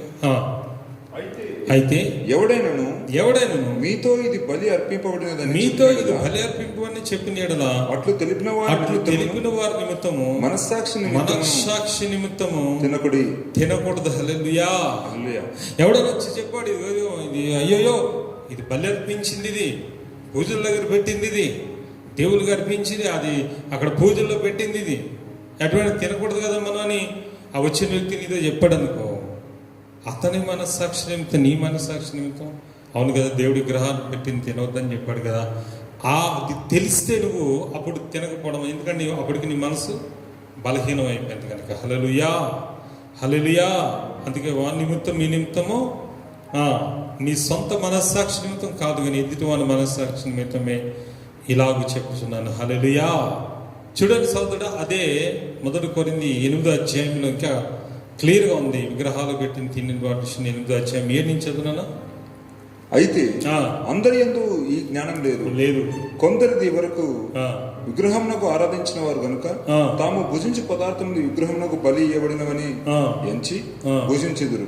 భోజనమును బట్టి దేవుని ఎదుట మనం మెప్పు పొందుదాము. తినకపోయినందున మనకు తక్కువ లేదు, తిననందున మనకు ఎక్కువ లేదు. ఆయనను మీకు కలిగి ఉన్న ఈ స్వాతంత్రం వలన బలహీనులకు అభ్యంతరము కలగకుండా చూసుకోండి. విగ్రహాలకు బలిచ్చిన వాటి విషయంలో, తినే విషయంలో మనం కనుక బలమైన మనస్సాక్షి కలిగి ఉంటే ఆ విషయం మనకేం ప్రాబ్లం లేదు. విగ్రహాల దగ్గర పెట్టిన తిన్నా నీకు ఏం ఎఫెక్ట్ కాదు. బలహీనమైన మనస్సాక్షి కలిగిన అయితే నువ్వు దాన్ని ముట్టుకోకూడదని చెప్తున్నాడు. మనస్సాక్షి మీద ఆధారపడి ఉంటావు. మనస్సాక్షి బలహీనంగా నువ్వు తింటే ఎఫెక్ట్ స్టార్ట్ అవుతుంది, ఒత్తిడి వచ్చేస్తుంది. మనస్సాక్షి బలంగా ఉండి తింటే అది నీకేం కాదు. అంటే అది దేవుడు సృష్టించిన వస్తువు, ప్రార్థన పవిత్రం అయిపోతుంది. గట్టి మనస్సుతో నిలుంటే తిన్న నీకు ఎఫెక్ట్ కాదట. అయితే ఎవరన్నా మన నిమిత్తం వదిలేండి, వేరే ఒకడున్నాడు బలహీనుడు, అరే ఇదేంటిది పాస్టర్ గారు వెళ్ళి విగ్రహారాధనకు వచ్చింది భోజనం చేస్తున్నాడు అని ఆ వ్యక్తి పడిపోయే అవకాశం ఉంది.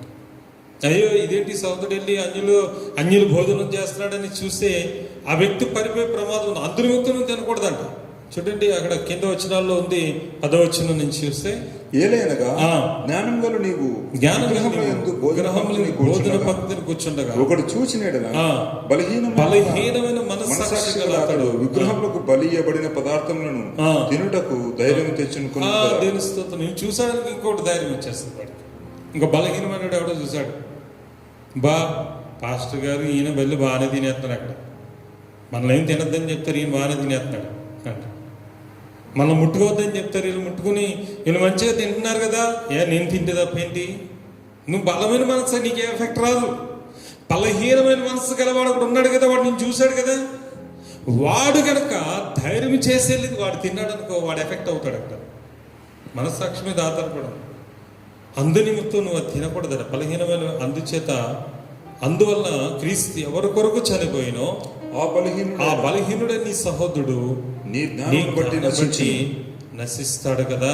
చాలా జాగ్రత్త. అందువల్ల నువ్వు తినకూడదు. ఆమేన్.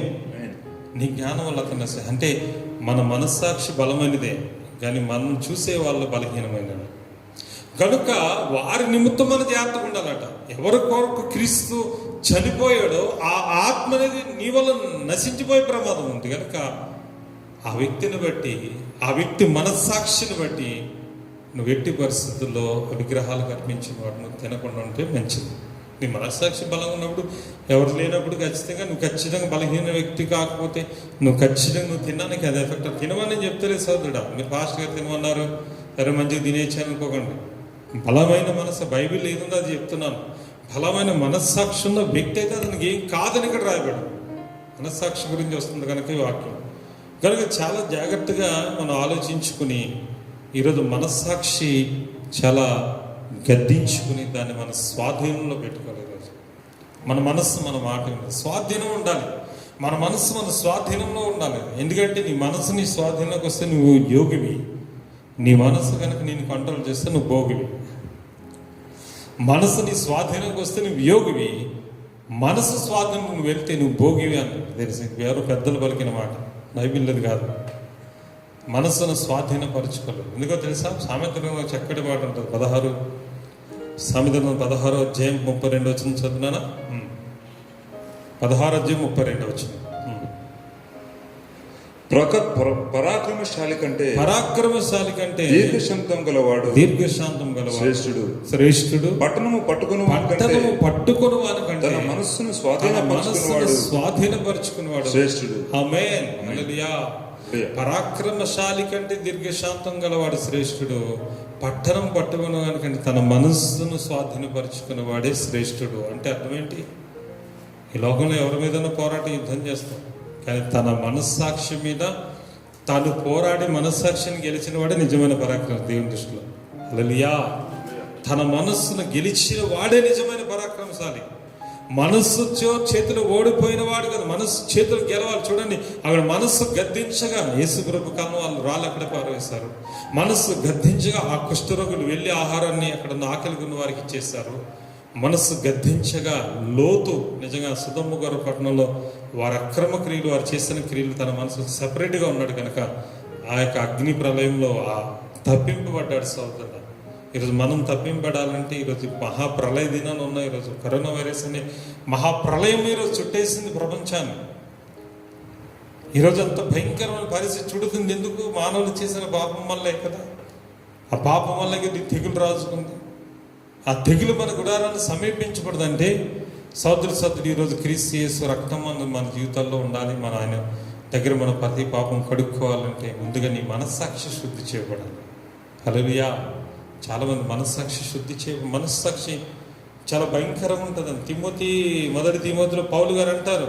మొదటి తిమోతి 1వ అధ్యాయం 18 నుంచి తిమోతితో చెప్తాడు కొంతమంది విశ్వాసుల గురించి, కొంతమంది విశ్వాసులు రక్షణ పొందిన వారి గురించి చెప్తాడు ఆయన. మొదటి తిమోతి 1వ అధ్యాయము 5-6 వచనం, 18-19 వచనం. నా కుమారుడు అయిన తిమోతి, నీవు విశ్వాసమును మంచి మనస్సాక్షి కలిగిన వాడవై నిన్ను గూర్చి ముందుగా చెప్పబడిన ప్రవచనంలో చొప్పున ఈ మంచి పోరాడవలనని వాటిని బట్టి ఈ ఆజ్ఞను నీకు అప్పగించుచున్నాను. ఎవరి? తిమోతి పౌలు గారి శిష్యుడు. మంచి మనస్సాక్షి కలిగి మంచి పోరాడవని ఆజ్ఞ నీకు అప్పగించున్నాను, జాగ్రత్త. అయితే అట్టి మనస్సాక్షిని కొందరు త్రోసివేశారు. విశ్వాస విషయమై ఓడ బద్దలైపోయిన వారి వలె చెడి ఉన్నారు.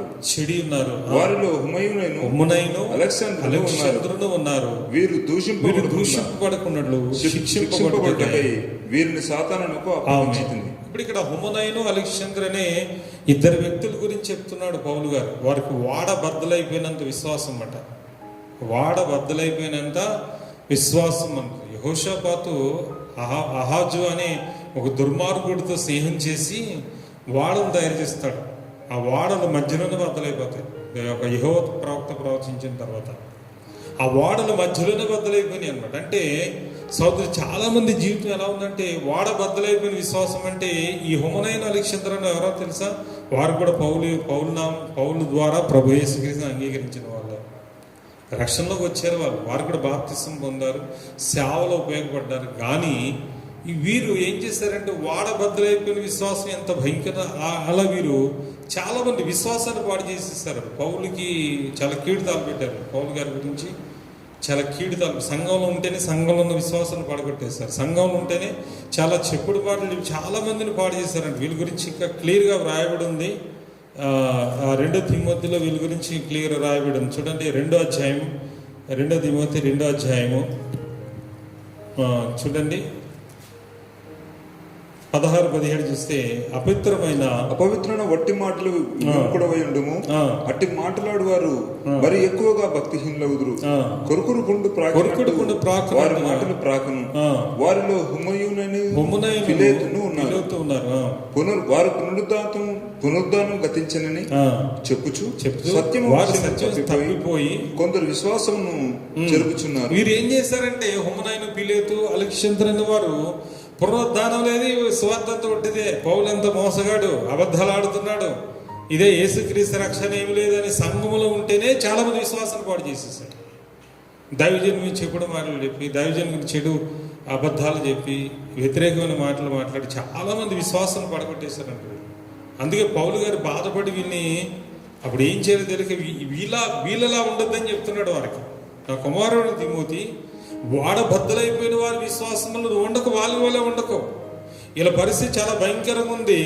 అందులో 1 తిమోతి 20లో అంటున్నాడు, వారిలో హుమనైను అలెగ్జాంద్రు ఉన్నారు. వీరు దూషింపడకుండా శిక్షింపట్టుగా వీరిని సాతాను అప్పగించిన వాళ్ళంటే దూషించకూడదు, డైరెక్ట్ సాతాను అప్పచెప్పేశారు.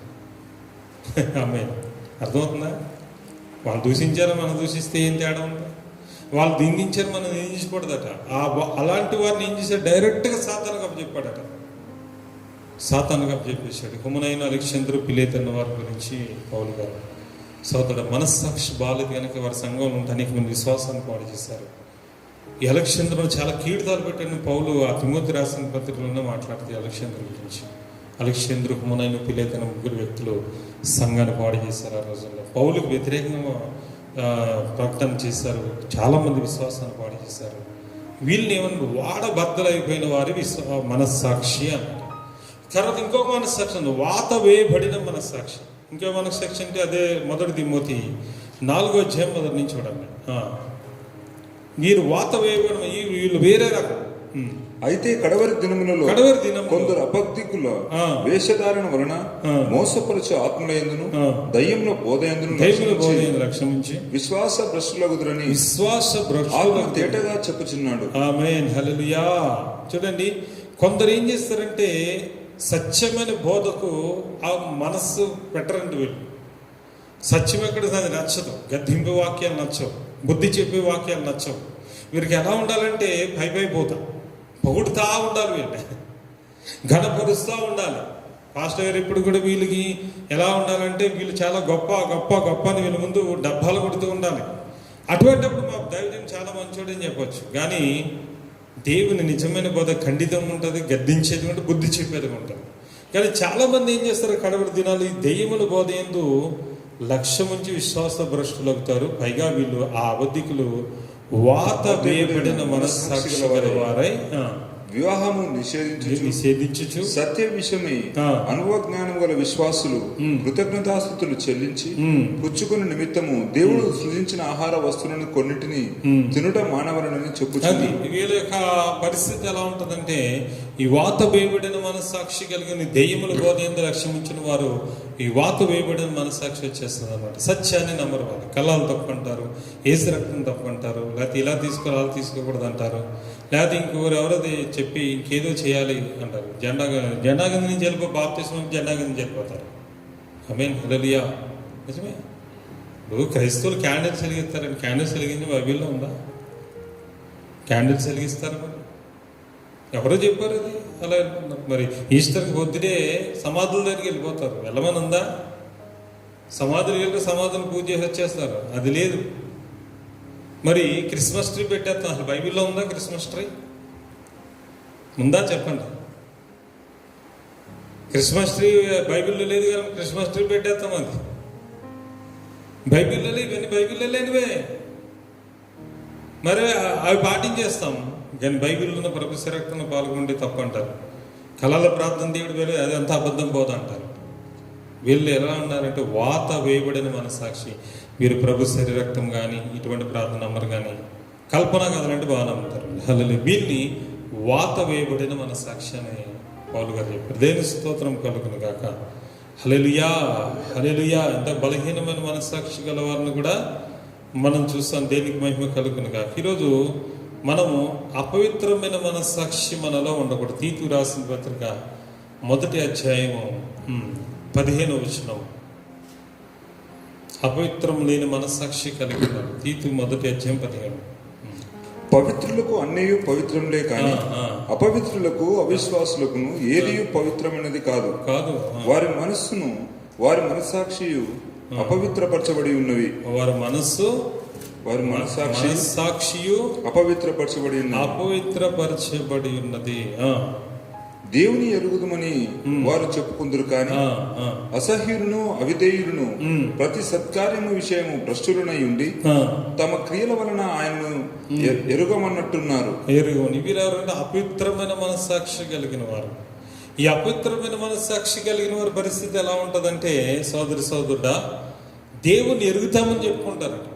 అబ్బాయి మాకు దేవుడు చిన్నప్పటి నుంచి దేవుడు ఉన్నాడని చెప్పుకుంటారు, మాకు అంతా తెలుసు అంటారు. కానీ వీళ్ళ పరిస్థితి ఎలా ఉంటుందంటే, వీరు అసహ్యులు అవిధేయులు ప్రతి సత్కార్యంలో భ్రష్టులై ఉండి వీరు అపవిత్రమైన మనస్సాక్షి కలిగి ఉంటారు. నామినల్ క్రైస్తవత్వం పనిచేస్తుంటుంది వీళ్ళలో. భక్తి శ్రద్ధలు పనిచేయ, పూర్ణ హృదయము పూర్ణ మనస్సు వీళ్ళలో ఉండదు. మా ఊర్లో చూస్తుంటాం. ఆదివారం ప్రార్థనకి వెళ్తారు, నిద్రపోతారు, కూర్చుంటారు, గోలు గెలుకుంటారు, మాట్లాడుకుంటారు. ఆ ఇల్లామా వచ్చేసామా గంట సేపు ఆయన ఏదో అక్కడ బలిపీఠం మీద చెప్పుకుంటుంటారు, ఏదో అక్కడ కార్యక్రమం నడిపించి వచ్చేస్తుంటారు. దేవుని స్తోత్రం, హల్లెలూయా. ఇటువంటి వారి పరిస్థితి ఎలా ఉంటుంది? లోబడినట్టుంటారు, లోబడరు. అవిధేయత కలిగి ఉంటారు, అపవిత్రమైన మనసాక్షి కలిగిన వారే వీరుగుంటారు. దేవుని స్తోత్రం, హల్లెలూయా. హెబ్రీ 10:22 కల్మషం లేని మనసాక్షి కలిగి ఉండాలంట. హెబ్రీ 10:22 10:22 మనస్సాక్షికి కల్మషము తోచకుండానట్లు, మనస్సాక్షి కల్మషం తోచుకున్నట్లు ప్రోక్షింపబడిన హృదయము గలవారమై నిర్మలమైన ఉదకముతో స్నానం చేసిన శరీరము గలవారమై విశ్వాస విషయంలో సంపూర్ణ నిశ్చయత కలిగి యథార్థమైన హృదయంతో మనం దేవుని సన్నిధానమునకు చేరుదాం. ఆమేన్, హల్లెలూయా. మనం ఇచ్చిన మనస్సాక్షికి కల్మషము లేకుండా ప్రోక్షింపబడిన హృదయము గలవారమై యథార్థత కలిగిన వారమై నిర్మలమైన ఉదకంతో స్నానము చేసి దేవుడి విషయంలో, విశ్వాస విషయంలో నిశ్చయత కలిగి ఆయన సన్నిధిలో ఉండాలి. కల్మషము లేని మనస్సాక్షి మనం కలిగి ఉండాలి. దేవుని స్తోత్రం. ఎందుకు ఈ మాటలు దేవుడు చెప్తున్నాడు? సోదర మనస్సాక్షి మన జీవితాన్ని పాపంలో తీసుకువెళ్తుంది. మనస్సాక్షి కనుక మనం గెలవలేకపోతే, మనసు చెప్పే సాక్ష్యం మనం వినకపోతే, మనసు చెప్పే సాక్ష్యం కనుక వినకపోతే, మనం ఆ మనస్సు కనుక మనం ఓడిపోతే ఆ వ్యక్తి బలహీనుడైపోతాడు. అపవిత్రమైన మనస్సు, బలహీనమైన మనస్సాక్షి, అపవిత్రమైన మనస్సాక్షి, కల్మషమైన మనస్సాక్షి, వాడబద్దలు కొట్టిన మనస్సాక్షి, వాడబద్దలైన వాత వేయబడిన మనస్సాక్షి. ఎన్ని మనస్సాక్షులు ఉన్నాయి సోదరుడా. దీనిని బట్టి మన మనస్సాక్షి మన మీద సాక్ష్యం చెప్తా ఉన్నప్పుడు ఆ సాక్ష్యాన్ని బట్టి మన జీవితాన్ని తప్పనిసరిగా సరి చేసుకోవాలి. హల్లెలూయా. 1 పేతురు 3:15 పేతురు గారు ఏమని చెప్తారో చూడండి. 1 పేతురు 3:15 నిర్మలమైన మనస్సాక్షి కలిగిన మీలో ఉన్న నిరీక్షణను గూర్చి హేతు అడుగు ప్రతి వారికి సాత్వికముతోను భయముతో సమాధానం చెప్పుటకు ఎల్లప్పుడూ సిద్ధముగా ఉండండి. మీ హృదయమునందు క్రీస్తును ప్రభువుగా ప్రతిష్ఠించాలి. హల్లెలూయా. ఎటువంటి మనస్సు? అక్కడేమో కల్మషం లేని మనస్సాక్షి కలిగి ఉండాలట. ఇక్కడ ఎటువంటి మనస్సాక్షి కలిగి ఉండాలి? నిర్మలమైన మనస్సాక్షి కలిగి ఉండాలి. ఆమేన్. ఎటువంటి మనస్సాక్షి? నిర్మలమైన మనస్సాక్షి కలిగి మీలో ఉన్న నిరీక్షణ బట్టి హేతువుడు ప్రతి సాత్వికతం భయంతో సమాధానం చెప్పుటకు సిద్ధముగా ఉండి మన హృదయమునందు ప్రభును క్రీస్తుగా ప్రకటించాలి, మరి ప్రతిష్ఠించుకోవాలి. అప్పుడు దేని విషయంతో దాని విషయంలో దుర్మార్గం చూసిన దాని విషయం మీరు క్రీస్తున్న సత్ప్రాప్తిని బట్టి మీ మీద అపనింద వేయవారు సిగ్గుపడుదురు అని. హల్లెలూయా. అంటే మనస్సాక్షిని మనం ఎప్పుడైతే నిర్మలంగా మార్చుకున్నామో, మనస్సాక్షిలో ఉన్న కల్మషాన్ని ఎప్పుడైతే మనం తొలగించుకున్నామో, మనస్సాక్షిలో ఉన్న ఎప్పుడైతే మాలిన్యాన్ని మనం తీసివేసుకుని మంచి మనస్సాక్షి కలిగి ఉన్నామో, ఎప్పుడైతే మనుషులందరి చేత దూషింపడ్డామో అదే మనుషులతో మరి ఎదుట దేవుడు మన మీద నిందల వేసి వాళ్ళు సిగ్గుపడేలా చేసి మన మంచి ప్రవర్తన చూసి ఒకరోజు వాళ్ళంతా వాళ్ళే సిగ్గుపడతారట మన మనస్సాక్షి. నిజమే. ఇప్పుడు నేను భయంకర కోపిష్టిని, ఆ కోపం కంట్రోల్ చేసుకోవాలి. కానీ ఎప్పుడైతే మనస్సాక్షిలో వచ్చిన కోపాన్ని గద్దించుకుని తగ్గించుకుని మెత్తని మనసుకు వచ్చేసి ఒకప్పుడు కోపిష్ట అయ్యో ఏంటి ఇంత శాంతపరుడు, ఒకప్పుడు తెలియకాలి ఇంత ఇన్ని మాటలు అన్నమే నిజంగా ఇంత శాంతపరుడు అయిపోయాడు నిజంగా అయ్యో ఆ రోజు అని వారు బాధపడతారట, సిగ్గుపడతారు వాళ్ళు. తర్వాత నీ మనస్సాక్షిని గద్దించినప్పుడు నువ్వు పవిత్రంగా నిష్కలంకంగా లేకపోతే నిర్మలంగా నువ్వు మారిపోతున్నప్పుడు దేవుడు కూడా నీ చేసి చాలా సంతోషం. ఆయన మనస్సాక్షి మార్చుకునే శక్తి ఎవరికి? ఎందుకంటే తెలుసు మనస్సుకే మనం బానిస్తున్నాం. మనస్సు ఏది చెప్తే అది చేస్తాం. మనసు కోపించంటే కోపగించేస్తాం. మనిషి తిట్టు అంటే తిట్టేస్తాం. మనసు అంటే ఇదిగో వాళ్ళు ఇలా చేశారంటే వెంటనే వాళ్ళ మీదకి అభ్యంతరం తెచ్చేసుకుంటాం. ఇదిగో వీళ్ళు ఇటువంటి వాళ్ళు, ఇదిగో వీళ్ళు ఇటువంటి వాళ్ళు, వాళ్ళు ఇటువంటి వాళ్ళు, కక్షలు, క్రోధాలు, అభ్యంతరాలు, వ్యతిరేకతలు, అసూయలు చాలా పెట్టుకుంటారు. కానీ యేసుప్రభు అలా చేయలేదు. తన మేకులు కొడుతున్న వారిని, తన మీద ఉమ్ము వేస్తున్న వారిని, తన కుర్రాలతో కొడుతున్న వారు తెలుసు. లోపల మనసు గద్దిస్తుంది దానికి.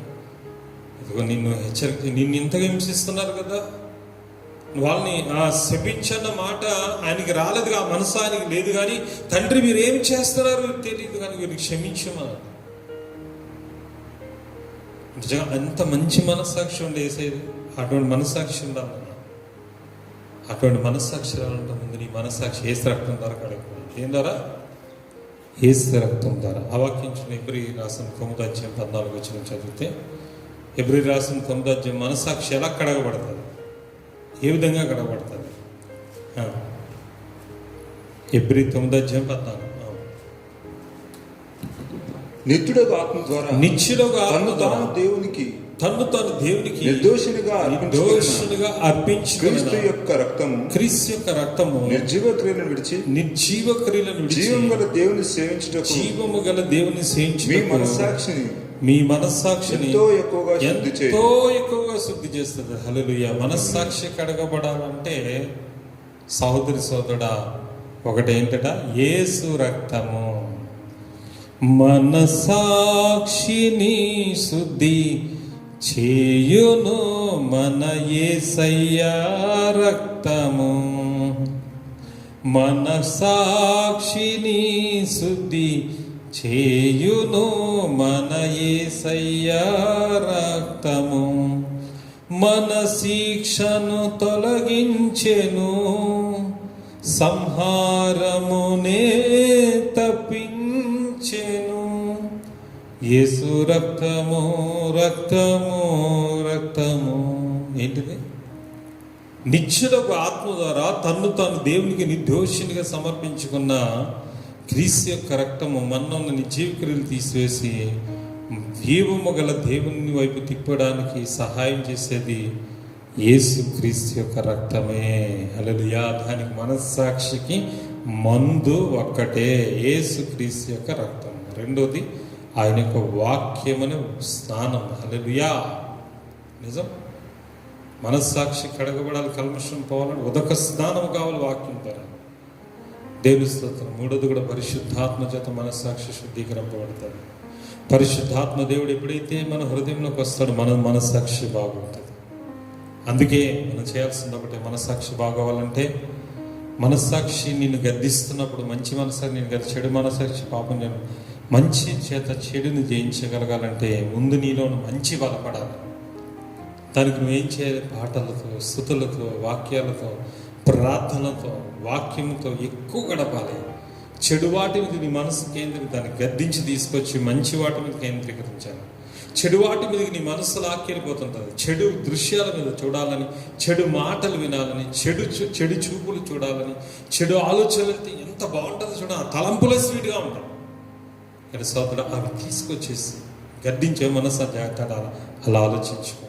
మనసు జాగ్రత్త, అటువైపు వెళ్తే నీకు నష్టం ఉంది, జాగ్రత్త. దేవుడు చూస్తున్నా, ఈ హృదయాన్ని పరిశోధిస్తున్నాడు. మనసా గద్దించుకుని, నువ్వు గద్దించిన మనసును తెచ్చుకొని నిర్మలమైనదిగా, కల్మషం లేనిదిగా క్రీస్తు రక్తం, ప్రభువా నీ రక్తం దాన్ని మనస్సాక్షిని కడుగు, నీ దోషమైన నిష్కలంకమైన రక్తం దాన్ని కడిగి నన్ను పరిశుద్ధపరిచి జీవం గల దేవుడు నిన్ను ఆరాధించుకుని శుద్ధ హృదయం దయచేయమని ప్రార్థన చేస్తే ఆ మనస్సాక్షి శుద్ధముగా మారిపోతుంది. హల్లెలూయా. అంటే యేసు రక్తం ద్వారా మన మనస్సాక్షిని కడుక్కోవచ్చు, బాగు చేసుకో, రిపేర్ కూడా చేసుకోవచ్చు. ఆమేన్, ఆమేన్. హల్లెలూయా. చాలామంది అన్యాయంగా దూషింపడతారు, చాలామంది నిందలు వేస్తుంటారు. కొంతమంది లేనిపోయిన మనం అప్పుడు బాగా హృదయం కృంగిపోతూ ఉంటారు, చెయ్యి నేరాల మీద వేస్తుంటారు కదా, లేనిపోయిన మాట్లాడుతూ ఉంటారు, ఏవేవో లేనిపోయిన చెప్పుడు మాట్లాడుతుంటారు. పాపం వాళ్ళ మనస్సాక్ష్యాలు వాత వేయబడిన మనస్సాక్ష్యం, లేకపోతే వారిది అభ్యంతరం కలిగిన మనస్సాక్ష్యం వాళ్ళ ఉంది కనుక నీ మీద రివెంజ్ తీర్చుకోవడానికి నీ మీద లేని పని అన్ని రుద్దేస్తారు. సరే మంచిది. అప్పుడు మనం ఏం చేయాలి? మన మనస్సాక్షి కృంగిపోతుంది, అప్పుడు బలహీనమైపోతుంది. ఆ మాటలు గుర్తొచ్చి గుండెల్లో గుణపం వచ్చినట్టుగా ఉంటుంది, నిద్ర పట్టదు, భోజనం చేయబుద్ధి కాదు, వేదన దుఃఖం వచ్చేస్తుంది. అటువంటి నువ్వేం చేయాలి? 1 పేతురు 2:19 చూడండి. 1 పేతురు 2:19 ఇంకా అయిపోవచ్చింది వాక్యం. ఎవడైనను అన్యాయముగా శ్రమ పొందుచు దేవుని గూర్చిన మనస్సాక్షి కలిగి దుఃఖము సహించిన యెడల అది హితమగును. హల్లెలూయా. ఇక్కడ చూడండి ఏమన్నాడు దేవుడు? ఎవడైనను అన్యాయంగా శ్రమ పొందుచు దేవుని గూర్చిన మనస్సాక్షి దుఃఖము సహించిన అది హితమగును. అది హల్లెలూయా. తప్పిదములకు దెబ్బలు తింటే లాభం లేదు. తప్పిదం చేయకుండా మీరు సహిస్తే అది దేవునికి హితం అవుతుంది. కింద తప్పిదముల దెబ్బలు తిన్నప్పుడు మీరు సహించిన మీకేం ఫలము? మేలు చేసి బాధపడుచున్నారు, మీరు సహించిన దేవునికి హితం. హల్లెలూయా. ఇప్పుడు అన్యాయంగా మన శ్రమలు పొందుతున్నాం, అన్యాయంగా నిందలు అనుభవిస్తున్నాం, అన్యాయంగా వారు మన మీదకి కొట్లాడుకు వస్తున్నారు, అన్యాయంగా నిన్ను శోధిస్తున్నారు, దూషిస్తున్నారంటే నిజంగా అప్పుడు నీ మనసు కృంగిపోతుంది, బాధపడిపోతుంది. కానీ సోదరి అదే సమయంలో నువ్వు చేయవలసింది ఏంటంటే సోదరి శ్రమ పొందుచున్న దేవుని గుర్చిన మనస్సాక్షి కలిగి ఆ దుఃఖమును సహిస్తే, అంటే ఆ శ్రమను సహిస్తే దేవుని చాలా ఇష్టం. ఆమేన్. ఎందుకో తెలుసా? నా ప్రభు అలాగే భరించాడు, మౌనంగానే సహించుకున్నాడు ఆయన. తిరిగి ముందు వేసిన వాళ్ళకి వేయలేదు, కొట్టిన వాళ్ళు కొట్టలేదు, తిట్టిన వాళ్ళు తిట్టలేదు, బాధించిన వాళ్ళు బాధ. ప్రభు బిడ్డలుగా ఉండాలంటే మనం అలాగ ఉండాలి. అప్పుడు ప్రభు ప్రేమను చాటు. అది దేవునికి ఇష్టం అంట, దేవునికి ఇష్టం. అర్థమవుతుందా? అన్యాయంగా శ్రమ పొంది మన అన్యాయంగా దూషింపడుతుంది, పరలోకమందు నీ ఫలం అధికమైపోతుంది. హల్లెలూయా. ఇది యేసే చెప్పిన వాటి కనుక అటువంటి దుఃఖపడే మనసాక్షి ఉంటే చాలా జాగ్రత్త. దాన్ని బట్టి సంతోషించడం నేర్చుకోండి. హల్లెలూయా. ఆఖరిగా ఇంకొక విషయం, మొదటి అధ్యాయంలో చూడండి, ఇంకా ఆఖరి వచనం 5వ వచనం నుంచి మనం చదువుకుని ఒక వాక్యాన్ని ముగించేసుకుందాం. ఉపదేశ సారం మీదనగా పవిత్ర హృదయం నుండి మంచి మనస్సాక్షి నుండి నిష్కపటమైన విశ్వాసం నుండి కలుగు ప్రేమ. దేవుని స్తోత్రం కలుగును. హల్లెలూయా. ఉపదేశానుసారం మనం ఏమనగా పవిత్ర హృదయం నుండి ఏం కలుగుతుందట? మంచి మనస్సాక్షి కలుగుతుందట. ఆమె పవిత్ర హృదయం ఉంటే మీకు మంచి మనసు వచ్చేస్తుంది. హృదయం అనేది శుద్ధి చేయబడాలి, హృదయం అనేది పవిత్రపరచబడాలి, హృదయం అనేది పరిశుద్ధపరచబడితే ఆ పరిశుద్ధ హృదయం నుంచి నీకేం కలుగుతుందంటే మంచి మనస్సాక్షి కలుగుతుంది. మనస్సాక్షి నుంచి ఏం కలుగుతుందట? నిష్కపటమైన విశ్వాసము కలుగుతుంది. దేవుని స్తోత్రం. హల్లెలూయా. నిష్కపటమైన విశ్వాసము కలుగుతుంది. నిష్కపటమైన విశ్వాసం నుంచి ఏం కలుగుతుంది? ప్రేమ కలుగుతుంది. హల్లెలూయా. చూసారా? ఫస్ట్ మళ్ళీ ఏం కలగాలి? పరిశుద్ధ హృదయం శుద్ధి కొరకు నువ్వు దేవుని దగ్గర ప్రార్థించాలి. ప్రభువుని అడగాలి, ప్రభువా నాకు హృదయ శుద్ధి దయచే. దావీదు అడిగి నాకు శుద్ధ హృదయం దయచేయమని అడిగాడు. మంచి మనసు, మంచి హృదయం అడిగా. ఆ మంచి హృదయం నుంచే మంచి మనస్సాక్షి పుడుతుంది. మంచి మనస్సాక్షి ఎప్పుడు పుట్టిందో దాని నుంచి ఏం కలుగుతుంది? నిష్కపటమైన విశ్వాసం పడుతుంది. నిష్కపటమైన విశ్వాసం ఎప్పటికైనా అందులో ప్రేమ పడుతుంది. హల్లెలూయా. కొందరు వీటిని మానుకుని తొలుగుతామని చెప్పిన వాటిని నిత్యం రూఢిగా పలుకుచు గ్రహింపకపోయినను ధర్మసభ ఉండదు, నిష్ప్రయోజనమైన ముచ్చట్లకు తిరిగి. కొంతమంది అంటారు శ్రమ వచ్చినప్పుడు మేము అలా మారిపోతాం, ఇట్లా మారిపోతాం, దేవుడికి క్షమించాలి, దైవజనుడికి క్షమించాలంటారు. తర్వాత సమస్య తీరిపోయిన తర్వాత మళ్ళీ అదే పరిస్థితులకు వెళ్ళిపోతారు. కానీ సార్ నువ్వు పడిపోకుండా ఉండాలంటే, నువ్వు మళ్ళీ బలహీనం అయిపోకుండా ప్రభు రాజ్యంలో నువ్వు సమృద్ధిగా ప్రవేశించే ఫస్ట్ ఆయన పరీక్షిస్తాడు మనస్సాక్షి. నీ మనస్సాక్షిని గద్దిస్తూ ఉంటుంది, నీ హృదయం నీ మీద దోషారోపణ చేస్తుంటుంది. నువ్వు దాన్ని బట్టి సరి చేసుకుని మన హృదయం సమ్మతిపరుచుకోవాలి మన హృదయాన్ని సమ్మతి. నీ మనస్సాక్షి గద్దిస్తున్నప్పుడు జాగ్రత్త కలిగా మనసు గద్దింపును లోబడాలి. యాంటీ స్పిరిట్ వచ్చి నేను పాపం చేయను, దాన్ని గద్దించి ఆ మనస్సాక్షిని తప్పు చేయను. నువ్వు నీ మంచి మనస్సాక్షి ఇద్దరు ఉంటారు లోపల. చెప్తాను, ఒకటి ఈవిల్ స్పిరిట్, రెండోది దేవుని స్పిరిట్. రెండు పనిచేస్తుంది మన ఇంటర్నల్. ఇద్దరు ఉంటారు. ఆ ఈవిల్ స్పిరిట్ అనేది నేను ఏం చేస్తుంది? పాపం చేయడానికి ప్రేరేపిస్తుంది. దానికి మనం లోబడి. ఎందుకు? పాపం చాలా తీయగా ఉంటుంది. పాపం పాము లాంటిది, ఆకర్షణకు గురి చేస్తున్నది కాదు, మనకు రోజున నాశనాన్ని తీసుకెళ్ళిపోతుంది. దాన్ని గద్దించాలి. అసూయపడుతుందా? మనసుని అసూయవద్దు, ప్రేమ కలిగిన నా దేవుడు చెప్పాడు. అభ్యంతరం కలుగుతుందా? నువ్వు గద్దించాలి మనస్సాక్షి. వద్దు. అభ్యంతరం వల్ల సాతానుకు మనం దొరికిపోతాం. పౌలు గారు చెప్పారు జాగ్రత్త. కోపం కలుగుతుందా? మనస్సాక్షి చెప్పాలి, తొందరపడుకున్న మనసా, నా ప్రాణమా నాలో ఎందుకు తొందరపడుతుంది? దావీదు అంటాడు, నా ప్రాణమా నాలో ఎందుకు తొందరపడుతున్నావు? నీ దేవుని నిరీక్షించాడు అంతే. తను గద్దించుకోవాలి, తను హెచ్చరిక చేసుకోవాలి. తను కాదు గద్దించాల్సింది. వైద్యుడా నీవే స్వస్థపరచుకొని మన వాక్యం ఉంది.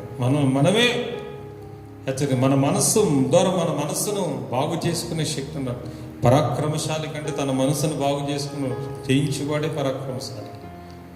ఈరోజు ఎప్పుడైతే నీ మనస్సు నీ స్వాధీనంలోకి వస్తే ఈ లోకాన్ని జయిస్తావు, పరలోకాన్ని స్వాధిస్తావు. పైగా నీ పవిత్ర హృదయం నుంచి మంచి మనస్సాక్షి, మంచి మనస్సుని నిష్కలంకమైన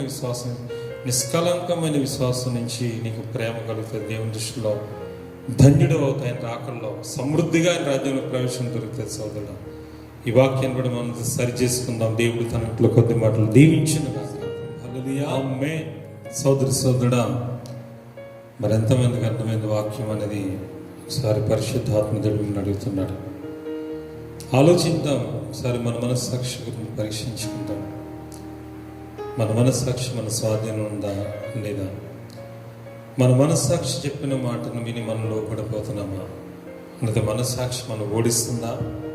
మనస్సాక్షి మనం గెలవగలమా? లేకపోతే మనసు చెప్పే సాక్ష్యాన్ని, అందుకని అంటారు మీరు మనస్సాక్షి లేనోట్రా, నీకు అంత మనస్సాక్షి ఉందా అంటారు పెద్దలు. అవునా? ఇప్పుడు మనస్సాక్షి చంపుకున్నాడు అంటారు. మనస్సాక్షి చంపుకుంటేనే వ్యక్తి విపరీతమైన దూరంలో పాపానికి వెళ్ళిపోయి, మనస్సాక్షి చంపుకుంటేనే భర్తని బాగా అనుమానంతో భార్య శోధించగలుగుతాడు. మనస్సాక్షి చంపుకుంటేనే ఆ భర్త తన భార్యని భయంకరంగా హింసించగలుగుతాడు. మనస్సాక్షి చచ్చిపోయినప్పుడే సోదరుడా ఇతరుల మీద నీకు నమ్మకం కోల్పోతావు. కనుక మనస్సాక్షిని చంపుకోకండి. మనస్సాక్షిలో ఉన్న పాపాన్ని చంపండి. మనసు చెప్పే సాక్ష్యాన్ని వినండి. అది వద్దు అన్నప్పుడు జాగ్రత్తగా ఉండి, చెడు అన్నప్పుడు దూరం ఉండడానికి మన మనస్సాక్షిని గద్దించుకుని క్రీస్తు యేసు రక్తం ద్వారా మన మనసును మనం బాగు చేసుకుంటే జీవం గల దేవుని ఆరాధించి మన మనస్సాక్షి శుద్ధి అయిపోతాయి. కనుక మీరు వాక్యం మీరు విన్నారు కనుక దయచేసి మీ కుటుంబంలో 1-2 సార్లు రివైండ్ చేసుకుని మీరు అర్థం కాకపోతే కుటుంబం అంతా ఒకరికి ప్రార్థన ఉండాలి. ఏదో కాసేపు చూసి నెట్ రావడం లేదా నది రావడం పక్కన పెట్టేసి నీ పనులు చూసుకున్నావా? జాగ్రత్త. నువ్వు మందిరంలో ప్రార్థన లేనట్టే లెక్క. ఖచ్చితంగా చెప్తున్నాను. మందిరం ఆ రోజు ఆరాధన మిస్ అయినట్టే లెక్క. ఈరోజు దేవుడు ప్రతి గృహం ఒక మందిరంగా మార్చేశాడు. దేవుడు సాతాను ఏమంటే నీ మందిరం ఆఫ్ చేశాను చక్కలు కొట్టుకుంటా చప్పట్లు కొట్టుకున్నాడు, సంతోషం గంతులు వేశాడు. కానీ దేవుడు అన్నాడు, రే సాతానా సిగ్గులున్నాడా, నువ్వు మందిరాన్ని అయితే ఆఫ్ చేయగలవు కానీ ప్రతి ఇల్లు ఒక మందిరంగా మారిపోయింది అన్నాడు. ఆమేన్. నీ ఇల్లే నీ దేవుడి మందిరం. కనుక జాగ్రత్తగా వాక్యాన్ని బట్టి ప్రార్థన చేసుకుందాం. మమ్మల్ని మిక్కిలిగా ప్రేమించిన మా ప్రియ పరలోకపు తండ్రి, నీ ఘనమైన నామమునకు స్తోత్రం లేదే యేసయ్యా. ఈరోజునైనా మంచి వాక్యం ఇచ్చాను. మనస్సాక్షి గురించి మాతో మాట్లాడారు ప్రభా. నిర్మలమైన మనస్సాక్షి కలిగి ఉండాలి ప్రభా. మంచి మనస్సాక్షి, నిర్మలమైన మనస్సాక్షి కలిగి, పవిత్రమైన మనస్సాక్షి కలిగి ఉండడానికి అభ్యాసం చేసుకున్నాడంట నాయన. నిజమే తండ్రి, ఆ రోజు వ్యభిచార స్త్రీని తీసుకొచ్చి నీ దగ్గర పెట్టినప్పుడు ఆ రాళ్ళు పట్టుకుని వచ్చిన పెద్దల మొదలుగా చిన్నల వరకు కూడా మీలో పాపం చేయనుడా మీద రాయమన్నప్పుడు లోపల మనశ్శాశ్వతి గద్దింపబడి రాళ్ళు అక్కడ పారవేసి వెళ్ళిపోయారు తండ్రి. నిజమే పాపం చేయని మనసు ఎవరు లేరు కదా. నేనేదో పాపం చేశాను కదా, ఆమె భౌతికంగాను నేను కనపడిన పాపాలు చేశానని తమ మనసులు నొచ్చుకుని రాళ్ళు పారవేసి వెళ్ళిపోయారు ప్రభు. అలా మేము ఉండాలని సమస్య. ఆ కుష్ఠరోగులు తమ వరకే దాచుకున్నారు. తర్వాత భయం వేసి ఇది మంచిది కాదు, ఇది తీసుకెళ్ళి మన వాళ్ళు ఇంకా ఆకలితున్నారని తీసుకెళ్ళి ఆహారం తీసుకెళ్ళి ఆ సముద్ర పట్టణానికి అందజేశారు ప్రభు. అందుకే వాళ్ళు ధన్యులయ్యారు ప్రభు అనిస్తుంది. లోతు నీతిమంతుడై ఆయన భక్తిహీనులు కామ విక్తారయుక్తమైన శ్రేష్టల సొదొమ గొమొర్రాలో వారి క్రియలు కన్నవాటిని విన్నవాటిని చూసి సహించుకోలేక వారి మధ్యలో ఉండి వారికిలా జీవించలేక తన మనసును ఒప్పించుకుని మనస్సాక్షి గద్దింపు చేత వారికిలా ఉండకుండా ఉన్నాడు. కనుక ఆ భయంకరమైన అగ్ని ప్రళయంలో నేను లోతు తన కుటుంబం తప్పింపబడింది ప్రభా. నన్ను లోతు భార్య అయితే పుస్తకం అయిపోయింది కానీ లోతు అయితే తప్పింపడ్డాడు ప్రభాకు. నాయన నీకు స్తోత్రం. ఈరోజు నాయన మనస్సాక్షి చేత మేము గద్దింపబడినప్పుడు దానికి లోపడాలి. ఉపమానంలో కూడా నౌకరు నుంచి ఒక దొర గురించి చెప్పాను. తన నౌకరు కనుక నిజంగా దొంగతనం చేసి ఇంకా దొంగతనం అలవాటు ఈ రోజున అరెస్ట్ జైలుకి వెళ్ళేవాడు. తన తప్పును ఒప్పుకున్నాడు కనుక ఆ దొరగారు అతను మెచ్చుకుని అనేకమైన బహుమానాలు ఇచ్చాడు ప్రభా. నిజమే. ఈరోజు మేము అలా ఉండుటకు మాకు సహాయం చేయాలి. వాత వేయబడిన మనస్సాక్ష్యం అలా ఉండదు. అబద్ధముల దెయ్యములు బోధ ఎందు లక్ష్యం ఇచ్చిన వాడు ఖచ్చితంగా వాత వేయమని నాన్నప్పుడు ఈరోజు నాయన దైవజనం ధరిస్తున్న వాక్యమే వినాలి. కానీ అబద్ధ బోధలేందు దెయ్యముల బోధ లక్ష్యం ఉంచకూడదు. వాడికి వాత వేయమని మనస్సాక్ష్యం ఉంటుందన్న. కొంతమంది నాయన వింటారు, దైవజనం దగ్గర ఉండి నాయన మందిరంలో ఉండి ప్రార్థనలో ఉండి నాయన తండ్రి ఏమి ఎరగనట్టు అనేకలు విశ్వాసాన్ని చెడగొడతారట నాయన. విశ్వాసం చెడగొట్టి దైవజనం మీద వ్యతిరేకమైన కార్యకలాపాలు చేస్తారు. వీళ్ళు బద్దలైపోయిన వారి విశ్వాసం అన్నావు నాయన. కొంతమంది నాయన అపవిత్రమైన మనస్సాక్షి వారి గురించి చెప్పుకున్నాయన. అపవిత్రమైన మనస్సాక్షి, పవిత్రులుగా అన్ని పవిత్రులే, అపవిత్రులైన వారు తండ్రి నాయన నిజమే తండ్రి భక్తి శ్రద్ధలో ఉండవని సెలవించావు నాయన. బలహీనమైన మనస్సాక్షి గురు అని చెప్పావు నాయన. నువ్వు విగ్రహమును నువ్వు తింటే బలమైన మనసు, నీకేం ప్రాబ్లం? ఎవడైనా బలహీనమైన వాడు చూసి నీవెలా ధైర్యం కల వాడు తింటే వాడు శాపగ్రస్తుడు అవుతాడు కనుక అందునిమిత్త విగ్రహాలకు అర్పించి నన్ను తినవద్దు. నేత మనస్సాక్షి బలం తిన్నానికి ఏం కాదని చెప్పావు. కానీ నీ సహోదరుడు ఒకడు క్రీస్తు ఎవరికొరకు చిన్న వ్యక్తి బలహీనం కాకుండా అందరితో ఆ వ్యక్తిని బట్టి తినొద్దు. మనస్సాక్షిత్వం బలమైన కాదు కనుక బలహీనమైన మనస్సాక్షి గురించి సెలవించాను ఆయన. ఈరోజు నా తండ్రి ఎన్ని మనస్సాక్షులు తెలియజేసావు తండ్రి. ఇది మా మనస్సాక్షిలో ఉంది, ఒకసారి పరీక్షించుకుని శాంతి. గడిబిడి ఆత్మ కలిగిన మనస్సాక్షి ఉందా? తొందరపడిన మనస్సాక్షి ఉందా? అవిశ్వాస మనస్సాక్షి ఉందా? పిరికితనమైన మనస్సాక్షి ఉందా? భయాందోళన మనస్సాక్షి ఉందా? లోబడిన స్థితిన మనస్సాక్షి ఉందా? వాడబద్దలైపోయిన మనస్సాక్షి ఉందా? నా ప్రభ వాత వేయబడిన మనస్సాక్షి ఉందా? ఇదంతా తొలగించిన ఏదైనా ప్రభ ఇదిగో తండ్రి ప్రార్థన చేస్తున్నాను. అన్యాయంగా శ్రమ అన్నప్పుడు ఒకసారి బలహీనమైపోయిన మనస్సాక్షి ఉంది. బలహీనము కావద్దు, సంతోషించాలి, గంతులు వేయాలి. అప్పుడు నీ మీద నిందలు శోధన వచ్చిన ఆయన ప్రభ తట్టుకునే మనస్సాక్షి నా దేవునికి హితమవుతుంది అన్నాను. ఆయన ఆ మంచి మనస్సాక్షి ముందు మంచి హృదయం ఉండాలి. మంచి హృదయం నుంచి మంచి మనస్సాక్షి పడుతుంది. ఆ మంచి మనస్సాక్షి నుంచి నిష్కలంకమైన నా విశ్వాసం పడుతుంది. ఆ విశ్వాసంలో నుంచి ప్రేమ పడుతుంది అన్నాను. అది మాకు దయచేయాలి. ఈరోజు దాసుని ద్వారా చలిచిన వాక్యం బట్టి యెహోవాను నీవు మనిషి యొక్క హృదయమును మనస్సాక్షిని పరిశోధించే దేవుడు గనక నీ ఎడల మనస్సాక్షి శుద్ధిగా ఉండాలంటే నిత్యులోగా ఆత్మ ద్వారా తాను దేవునికి సమర్పణ క్రీస్తు యొక్క రక్తము ద్వారా మా మనస్సాక్షిని కడుక్కుంటూ శక్తిని దయచేయమని ప్రార్థన చేస్తుంది. నిష్కలంకమైన నిర్మలమైన ఉదక స్నానంతో చేయబడిన మంచి మనస్సాక్షిని దయచేతండి. మనసున్న మంచి దేవా నీ మనస్సు మాకు దయచేయి. మంచి మనసు ప్రభాతాన్ని ఈరోజు వివాహాన్ని వాక్యం వింటున్న వారిని ప్రతి ఒక్కరిని పేరు చెప్పాలి. కరోనా వైరస్ త్వరగా లయమైపోవాలి. త్వరగా తన సాధారణ జన జీవితం రావాలి ప్రభా. ప్రతి ఒక్కరు కూడా ప్రభువును తెలుసుకోవాలి. యేసు క్రీస్తు వల్ల ఈ వైరస్ పూర్తిగా సమూలం లయమైపోతే అందరూ ప్రభువును గ్రహించగలగాలి ప్రభా. అటువంటి మనస్సాక్షి దయచే, అటువంటి ప్రార్థన మనస్సాక్షి దయచేదండి. వ్యర్థంగా గడుపుతున్నాం ప్రభా. ఉపవాస ప్రార్థనలు మనస్సాక్షి కలగాలి. మనస్సాక్షి ఉపవాసం ప్రార్థన చేయడం మీ వెంటనే ప్రేర్ చేస్తారు. తర్వాత చేద్దాం లేదు. మనస్సాక్షి అంటే ఇదిగో నువ్వు ఈ విధంగా వెళ్ళంటే తర్వాత వెళ్తాలే. మనస్సాక్షి బైబిల్ చదువు అంటే నువ్వు తర్వాత చదువుదాంలే. మనస్సాక్షి మోకరించి తర్వాత మోకరిద్దాంలే. మనస్సాక్షి చెప్పిన మాట వినడం లేదేమో జాగ్రత్త. ఆ మనస్సాక్షి ద్వారా మాట్లాడేది దేవుడే అని ఈరోజు మాతో మాట్లాడగలక ఇచ్చిన వాక్యం బట్టి మేమందరూ సరి చేసుకుంటూ సాధించి మీ దాసుని మరి ఏడింతల ఆత్మశక్తిని సేవకులందరినీ బలపరచండి. ఆయా ప్రాంతాల్లో మరి మందిరాలు మూయబడిన త్వరగా తెరవబడాలి. నీ దాసు చక్కటి ఆరాధన జరగాలి. ఈ మందిరాన్ని పరిచయం దీవించండి. దాసులను బిడ్డలు దీవించండి ప్రభాతని. ఈరోజు ఈ వాక్యం రికార్డు సహాయం చేసిన బిడ్డలను కూడా దీవించండి. నీ రాకడలో మేమందరూ నిష్కలంకమైన నిర్దోషమైన మనస్సాక్షి కలిగి జీవం గల దేవుని సేవించి ఆరాధించే మనస్సాక్షి దయచేయండి. నీ రాకడ ఎత్తబడి గుంపుల నుంచి యేసు క్రీస్తు వారి శ్రేష్టమైన పరిశుద్ధమైన నామములో మిక్కిలి వినంగా ప్రార్థించి వేడుకుంటున్నాను పరమ తండ్రి. ఆమేన్. యేసు రక్తం జయం, సిలువ రక్తం జయం, యేసు నామం సంపూర్ణ విజయం కలుగుగాక. ఆమేన్. తండ్రి అయిన దేవుని ప్రేమ, ప్రభువైన యేసు క్రీస్తు వారి కృపయు రక్షణీయ పరిశుద్ధాత్మ దేవుని సార్ మోకరించిన మాకు సర్వలోకని ప్రియ బిడ్డలందరికీ ఇప్పుడు ఎల్లప్పుడు సదాకాలం తోడు దీవించి ఆశీర్వదించనుగాక. ఆమేన్. ఆమేన్. God bless you. దేవుడు మిమ్మల్ని దీవించును గాక.